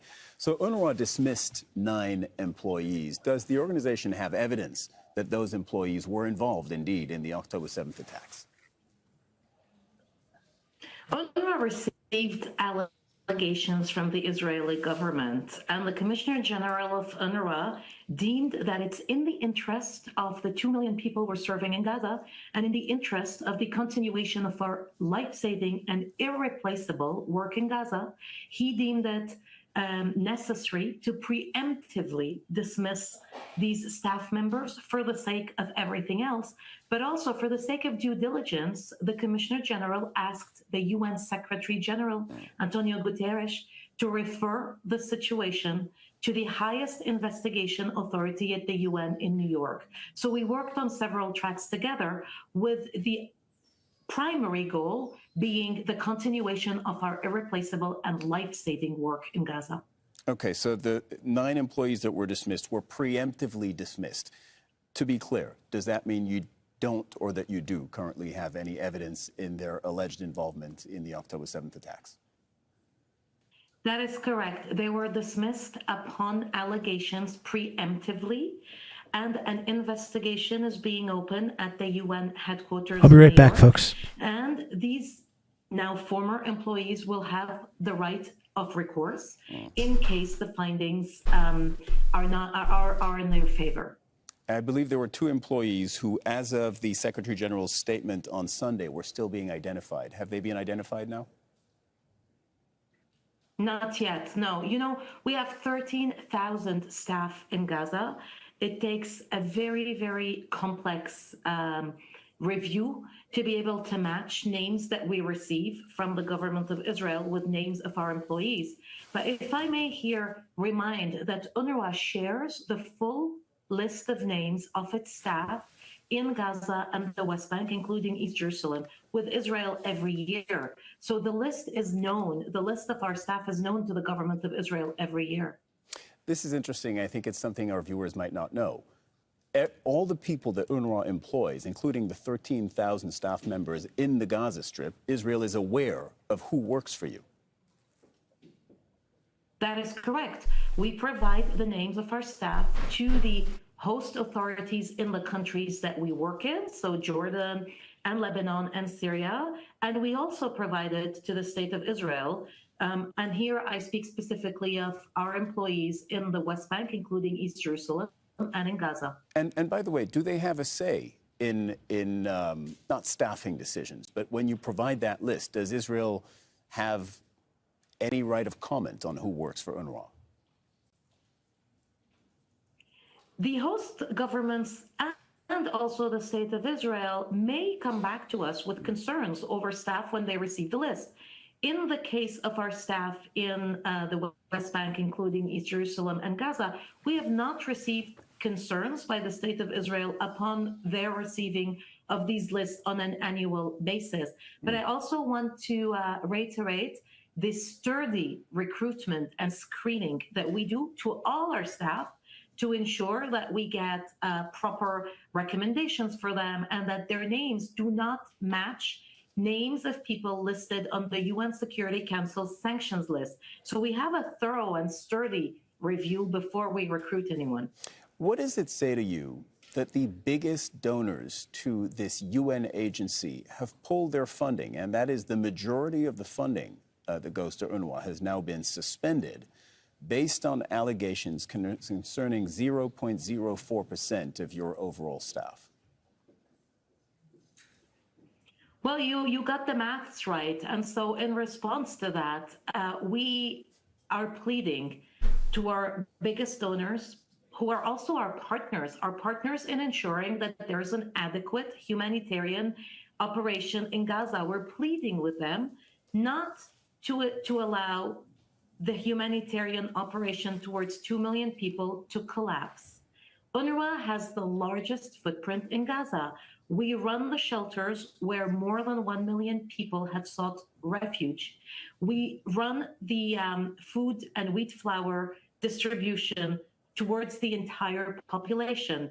There is no one, no agency, no humanitarian actor that can replace UNRWA, especially on such short notice. So our position is, please help us continue saving lives in Gaza and continue providing that level of relief, food, medical supplies, medical services to an entire population that is now dependent on humanitarian assistance. The UN Secretary General mentioned in his statement on Sunday that UNRWA was not funded through the end of February. What happens if the funding does not resume? What happens, I mean, to the Palestinians that you help, specifically the Palestinians in the Gaza Strip? The Palestinians in the Gaza Strip, but also the Palestinian refugees across the region, will no longer be able to get food, clean water, education, primary health services, and much more if UNRWA cannot sustain its operations beyond March. It is extremely serious for the well-being, for the rights of Palestine refugees to critical care, but also for regional stability. It is extremely critical that the largest humanitarian agency continues providing humanitarian assistance and continues to contribute to regional stability in a volatile environment. This is really not the time to stop funding to UNRWA and to threaten its ability to continue supporting millions, especially in Gaza today, where the war continues, the displacement continues, and the needs are so acute for us to for us to warn against famine. I listened to what you say, and tell me if these dots can be connected in this way. You told me that you received, that UNRWA was working off Israeli evidence, I believe, based on staff, and that's why they were on the staff that were preemptively dismissed. So that would mean then that millions of Palestinians, including 2 million, a quarter of whom are facing starvation in the Gaza Strip, might not have any help from the biggest aid agency currently operating in the Gaza Strip based on Israeli evidence that has not been verified. Is that correct? That is correct, but that does not diminish how seriously we take these allegations and how seriously the UN Secretary General takes them as well, hence his commissioning of an investigation into the case of That would be cool if China picked up the tab. hence also UNRWA commissioning an independent expert review to make sure that our internal safeguards against the implication, the possible implication. It's a good question, Joe. Yeah. Into political activities. We are doing all we can. I mean, I listen, just to be as charitable as possible, they're in a really difficult position. They need that funding. They need that funding from America in order to keep doing their jobs. I would certainly like them to say, like, fuck you, fuck these allegations. They're lying. They're always lying. That's what I would like, and I'm sure that's what many people would like, but it's like, I do recognize that, like, they have to appear to take these allegations seriously. I mean, because they're trying to get this funding faucet turned back on. You know, so I get it. I get it. Even though it might be kind of frustrating to see. Frameworks are sturdy and working, and that every single staff member of UNRWA, I'm talking here about Do you have a link, Matt? 30,000 staff member, is truly working according to the UN values and principles, and that is working away from politics. We are extremely serious about making sure that every one of the 33,000 staff members works wholeheartedly, exclusively on humanitarian grounds. And so far, the 75 years of UNRWA speak to our ability to offer humanitarian assistance away from politics and in a way that has enabled generations of Palestine refugees to access critical basic healthcare, reach all vaccinations, educate over 2 million Palestinian children, some of whom work now at NASA and in reputable laboratories around the world, and reputable businesses and reputable enterprises. So we do have a lot of success stories that we want to be able to continue. But more than that, if I could jump in, there have been, in other cases, in other countries around the world where there is UN presence, United Nations presence, there have been documented cases of misconduct from UN staff, whether it's sexual misconduct, other types of misconduct, in ways that were very serious, that were documented, that were not allegations. And I don't recall that the funding was suspended for whether it was peacekeeping operations or humanitarian operations. Like, again, we're talking about a small number of UNRWA employees that were alleged to have been somehow involved. We don't know how involved, somehow involved with October 7th. Immediately funding cut. Whereas we've seen this nonstop stream of criminality on the part of the IDF over the last 4 months. They're literally committing genocide, butchering little kids, tens of thousands of little kids, no funding cut off. That pretty much just says it all right there. Depending on the case in the country. Why do you think in UNRWA's case, all of a sudden most of your funding is pulled? That is a question to ask our donors, and that is, and our position is to ask our donors to continue to stand by us, especially that our added value to the lives of Palestine refugees and to the current situation in Gaza have long been documented. This current conflict showed the irreplaceable role that UNRWA plays. It is our trucks that bring in the humanitarian assistance. It is our people that distribute wheat flour in shelters. It is our people who are themselves displaced in shelters that have been working even though they themselves are displaced. It is our doctors that continue to give medical services through mobile clinics in Gaza. If that is not testimony to the One guy in this video is over now. I don't know why it's not balanced properly. I don't know what would be testimony. Tamara Al-Rafai, spokesperson for UNRWA, the United Nations Relief and Works Agency for Palestinian Refugees in the Near East. Thank you for joining us in the program.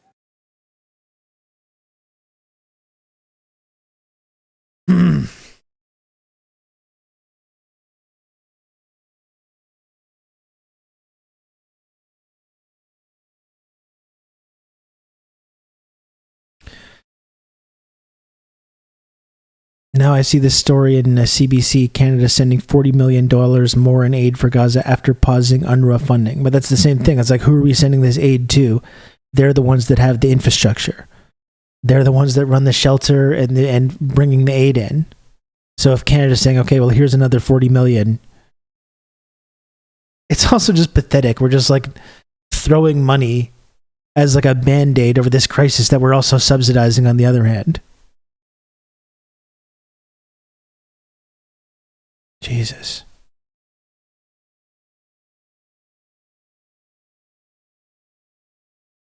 Yeah, I was trying to talk out of both sides of their mouths. I mean, I went on a big rant about this yesterday. I just can't stand this shit.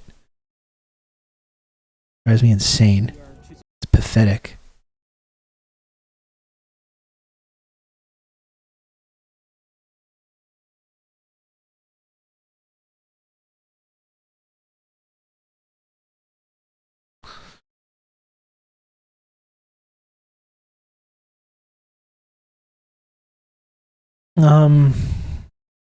What else do we have to look at here?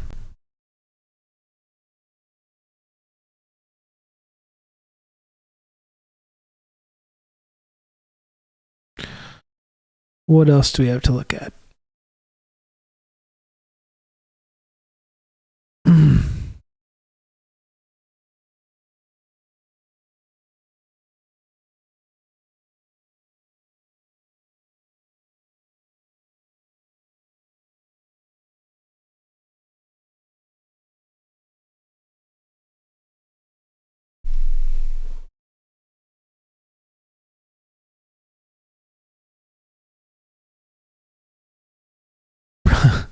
Probably to Zaka pedos. Yeah, great. Thank you. You're welcome.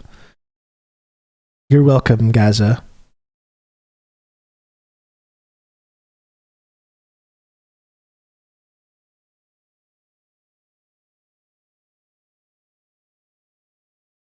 Canada's been sending non-lethal aid to Israel, so like gun parts and unfilled bullets with gunpowder separate. Well, and again, even if that is the case, we're still fully backing them. We're still fully backing them. We're promoting the narratives that they are defending themselves, and we're giving them full support while they engage in it. Whether we're sending them the weapons and missiles to do it is irrelevant. You know, we fully back them.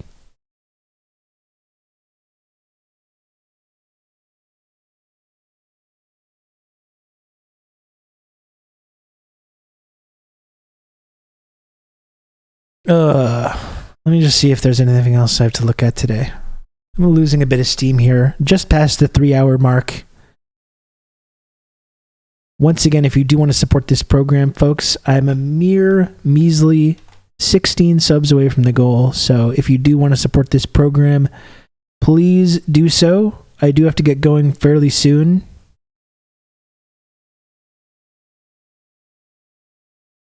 So if you can, please subscribe. Please help me get to the sub goal. Really trying to hit those targets this week to get myself back on track here.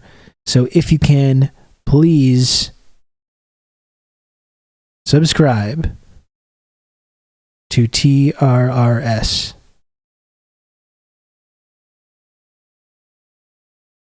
If you can.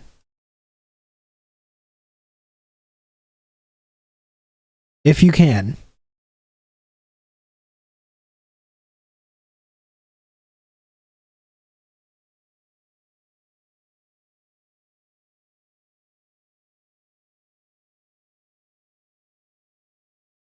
Cherry Spice, that's okay. DJ Chimp continuing the gift sub they got from Sikalufakis. DJ Chimp, thank you for that. I don't know why that doesn't add to the goal. I'll do that manually. Thank you, DJ Chimp, for that.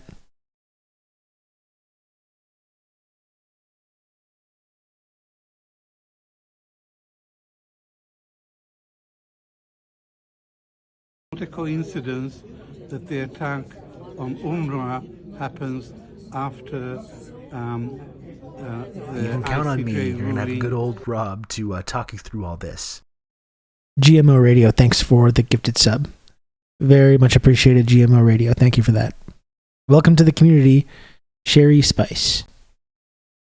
So Israel is trying to discredit the International Court of Justice, and one way of doing it is by rubbishing UNRWA. But UNRWA has fulfilled a heroic role since 1948 in providing health and educational and all other services to Palestinian refugees. And it is really heartbreaking that Israeli propaganda is now demonizing UNRWA and leading some countries to cut off the aid to UNRWA. So my sympathy and my support is entirely on the side of UNRWA, and I hope it may long continue to do the vital role, to play the vital role it has always played in supporting the Palestinian victims of Israeli aggression. God, that's really loud.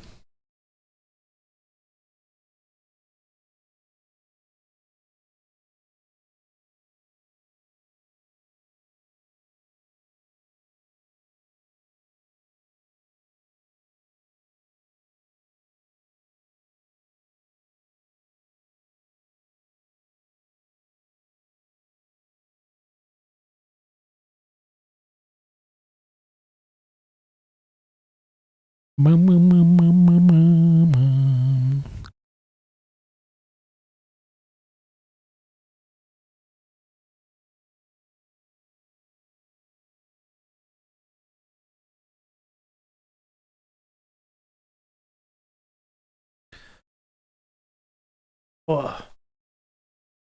I don't know. I'm running out of steam a little bit, folks. I got to get going pretty soon anyways. I guess maybe it's time for me to pivot towards saying goodbye. We're a mere 14 subs away from the goal. Barely anything at all. 14 brave heroes, or just 2 or 3 brave heroes, could, in theory, drag this program across the finish line for today. Is there any brave hero out there? I need a hero. Is there a brave hero out there? You simply use the computer to mark up the size of the account. Joe, That's not goodbye. Just see you later. Joe, thank you. Thank you, Joe, for the 200 bits. I really appreciate it.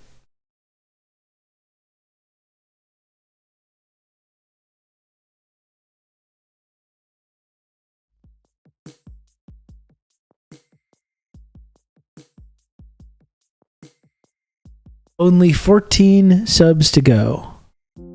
That's so exciting.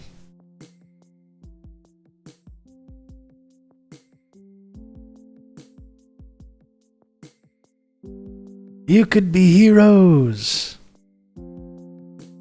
Just for one day. Oh. My neck's a little creaky. I gotta do my yoga again. I did do yoga yesterday, not today though.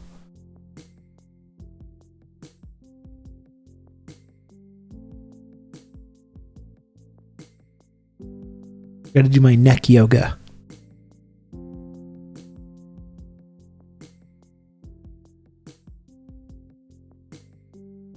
I'm not into it either, Sean.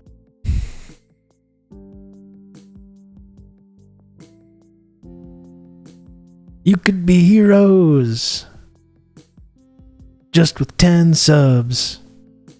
I guess it is the Wallflowers version. I'm doing the Jacob Dylan scratchy voice version.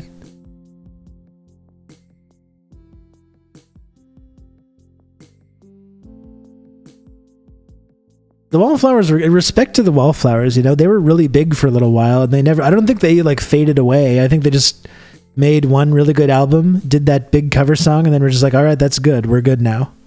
We're finished.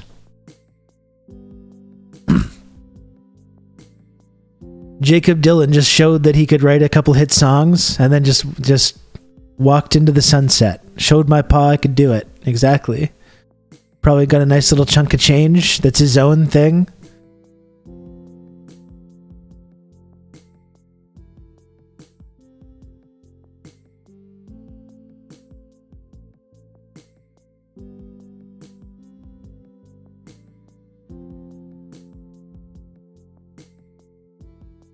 One headlight is great. Great snare sound on that one as well.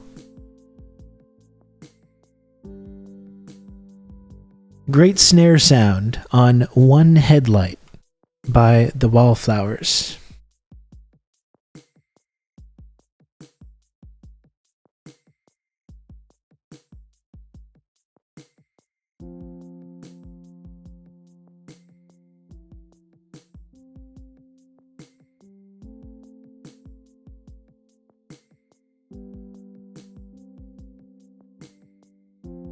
I regret to inform you they have a 2021 album. Oh, well. You know, why not?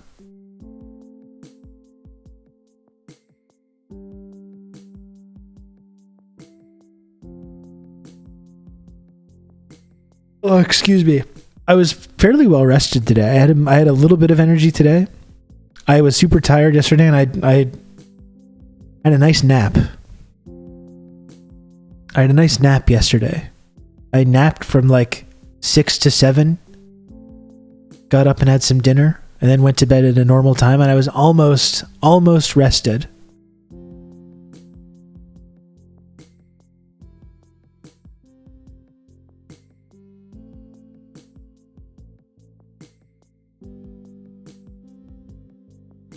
The only good snare sound is the St. Anger snares. They put some garbage can lids in there to give it that extra clang.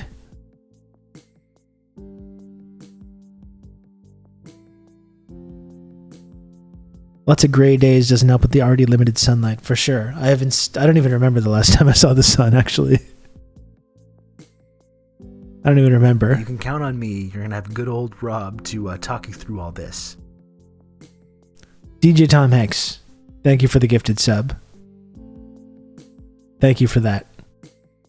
I really appreciate that. And now only 13 away, so should be no problem. Should be no problem to get to that goal. A mere measly 13 little subs. Oh.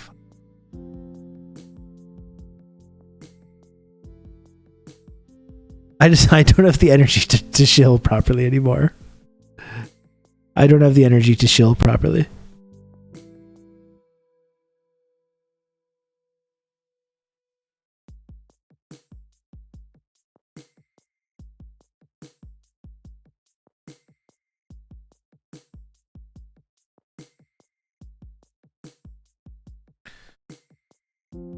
Ugopnik's still streaming. I wonder if I stick around if I'll get that Ugopnik raid. Is he finishing up or is he still going strong? Not the biggest. One of the biggest problems of the market economy is because it is set up in that particular way that it cannot actually generate what the vast majority of people not only He sounds like he's talking about serious stuff. We do not only want to satisfy needs, okay? Wants are there as well, and it's absolutely okay for us to try and satisfy them. Sweeping through Europe. It's a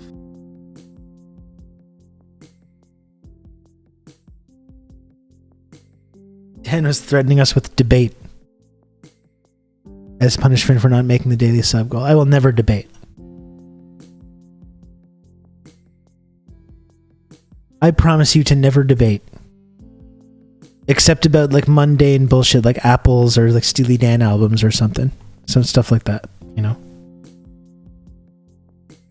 Or CM Punk, that's right.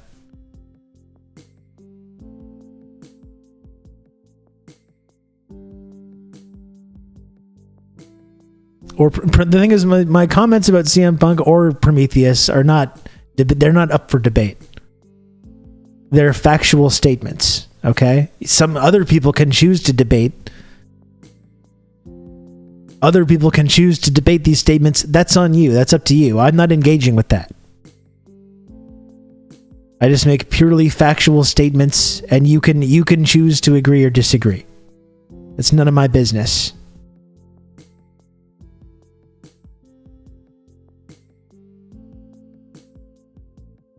Dick Penderyn, we shouldn't start with this. We shouldn't start with this.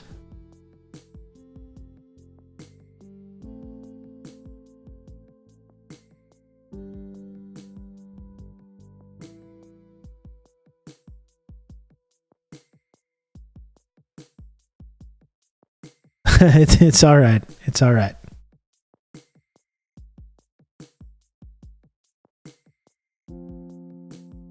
I could do a serious Prometheus defense. Not on this channel, you won't.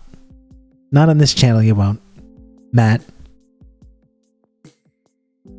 It's not going to happen.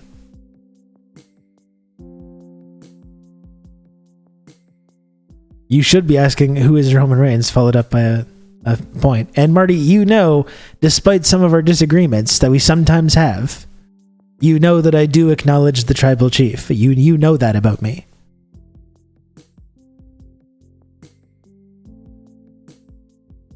I've been very clear about this.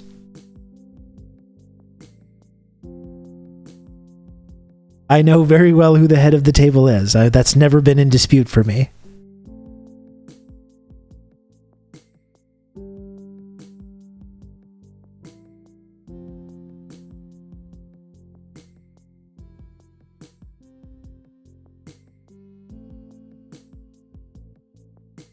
We're not getting into the Prometheus thing. Okay, I'm out of here. Unless someone wants to give 13 subs right now.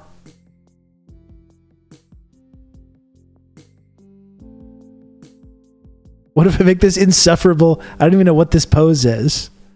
What if I make this insufferable move? Will someone donate 15? Will someone give 15 subs then? 13?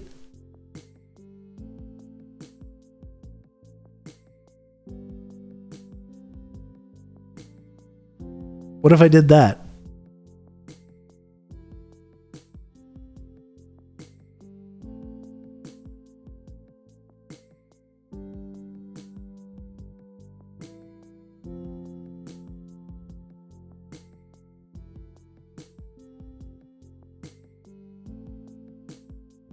That's a great pose.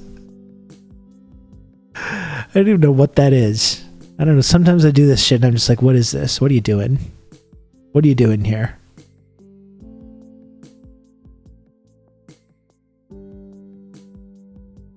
It's like the Kevin James face. Blogging over here.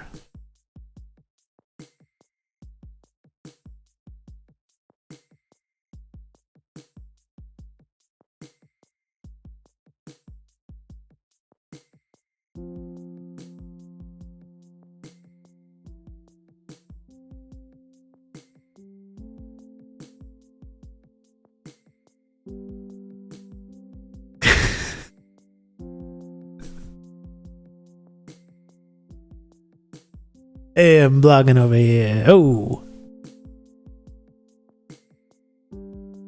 I get no respect.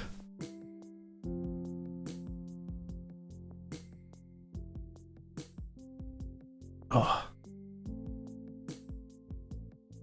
Okay, well, we'll try to make up for it tomorrow. How about that? Stand up and do the Kevin James meme to the camera and ask for 13 subs. I think maybe if I'd had some success with this bit that I've been doing for the last 3 minutes, maybe I would think about that.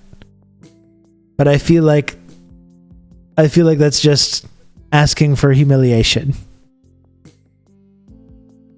Start tomorrow with minus 13. Yeah, there we go. Tomorrow we'll go for Friday we'll go for a singing goal.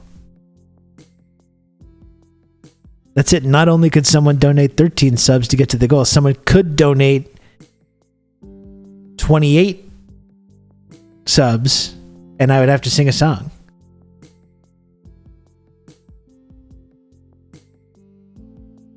No, I'll stream tomorrow. I just on Tuesdays and Thursdays I've got a little bit less time.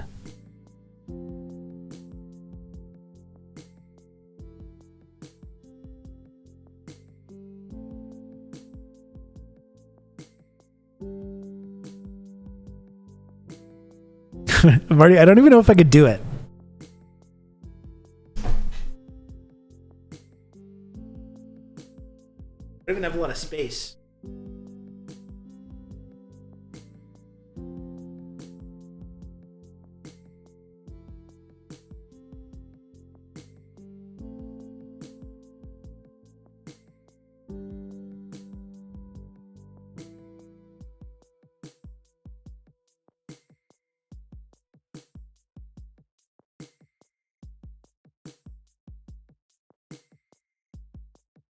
You can count on me. You're gonna have good old Rob to talk you through all this.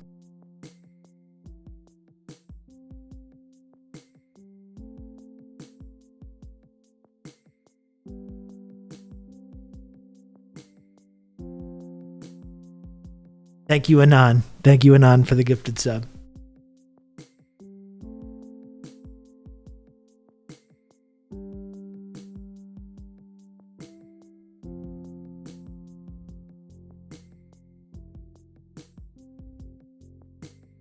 Yes, Kevin James. What if I just stand in the corner and just face the wall? You're gonna have good old Rob to talk you through all this. Marty, thank you for gifting a sub as well. That's very kind of you. What if I just turn my back like the end of the Blair Witch Project? How uncomfortable would people become if I just used the Blair Witch maneuver? Do you think that would be enough? Could that do something? How long do you think I would have to stand like that in order to fill the sub goal? Like 45 minutes, maybe an hour? Just so people would want to end the segment, you know, please just stop. Please just stop this.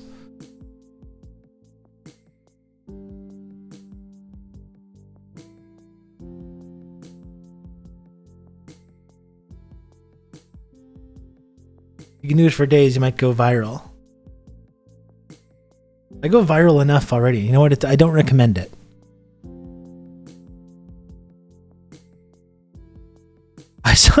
I saw one TikTok, like we laughed, 24-hour Blair Witch stream. There was a TikTok of this guy, like some kid in his early 20s, who just looked at a clock for 24 straight hours. Just sat in a chair and looked at a clock for 24 straight hours. Man. Bleep Lord, thank you for the 420.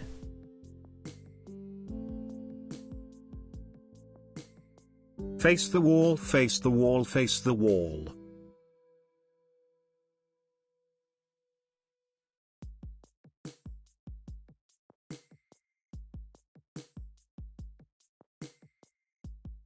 Well, listen, since Bleep Lord just paid actual money, I suppose I can take a few minutes to try the Blair Witch maneuver. Okay, so I'm sorry, I didn't want this. I wanted this to be professional, efficient, not a lot to ask.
Wow. Okay, Rob. Seriously, wow.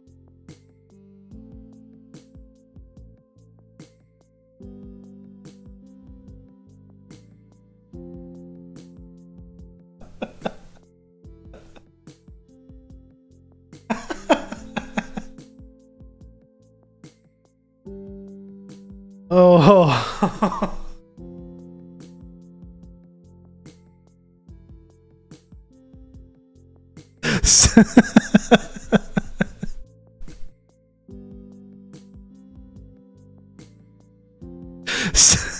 Sunny Sola. Sunny Sola, thank you so much. Thank you so much for 10 gifted subs. That's incredibly kind of you. Thank you so much. Man, that was weird. I gotta say that was a little weird.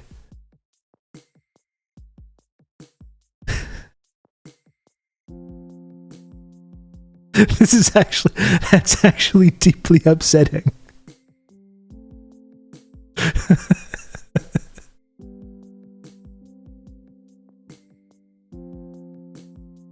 Oh my gosh. Phoenix Dragon, thank you. Thank you for capturing that new iconic moment.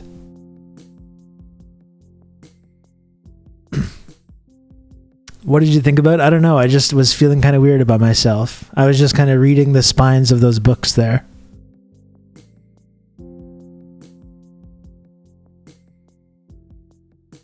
Well, folks, we're 1 sub away from the goal. Sunny Sola just gifted 10 subs, which is extremely generous. I have a knack for dog shit content. Good. Thank you. Did you just followed a minute ago? Did you just tune in to seeing me just staring in the corner like that? Wow.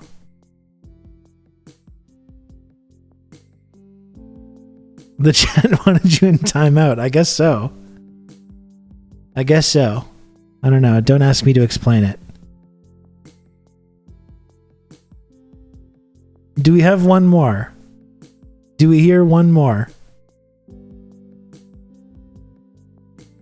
Do we hear one more sub?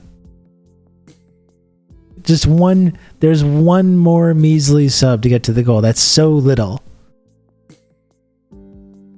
You can count on me. You're going to have good old Rob to talk you through all this.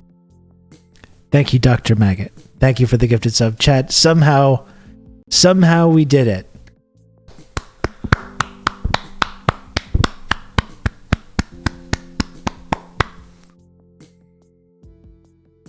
I'm founder of Transcend TTV. Adrian Vixen. I just came to check you out for a Blair Witch moment. Yeah, you came right at the right time. Oh, okay, we did it, Joe. We did it.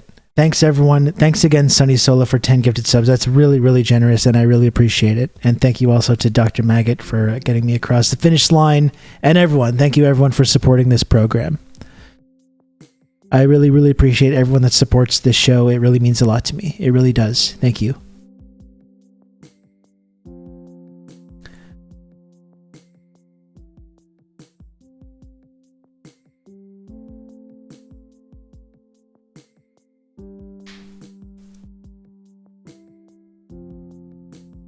I was hoping a raid would come in during your wall time, and I wouldn't have turned around either. I would have stayed. I would have stayed like that.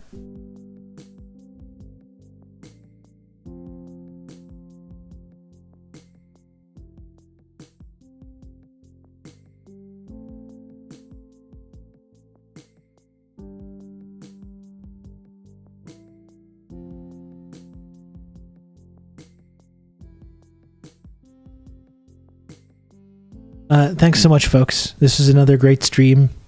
Thanks for tuning in, everybody, and for supporting this program.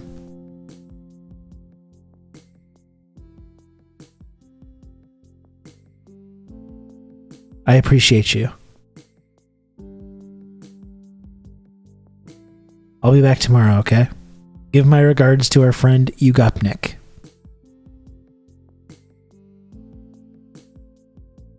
Yeah, join the Discord server, please. And I think we're definitely gonna have to do a Munich viewing. Definitely.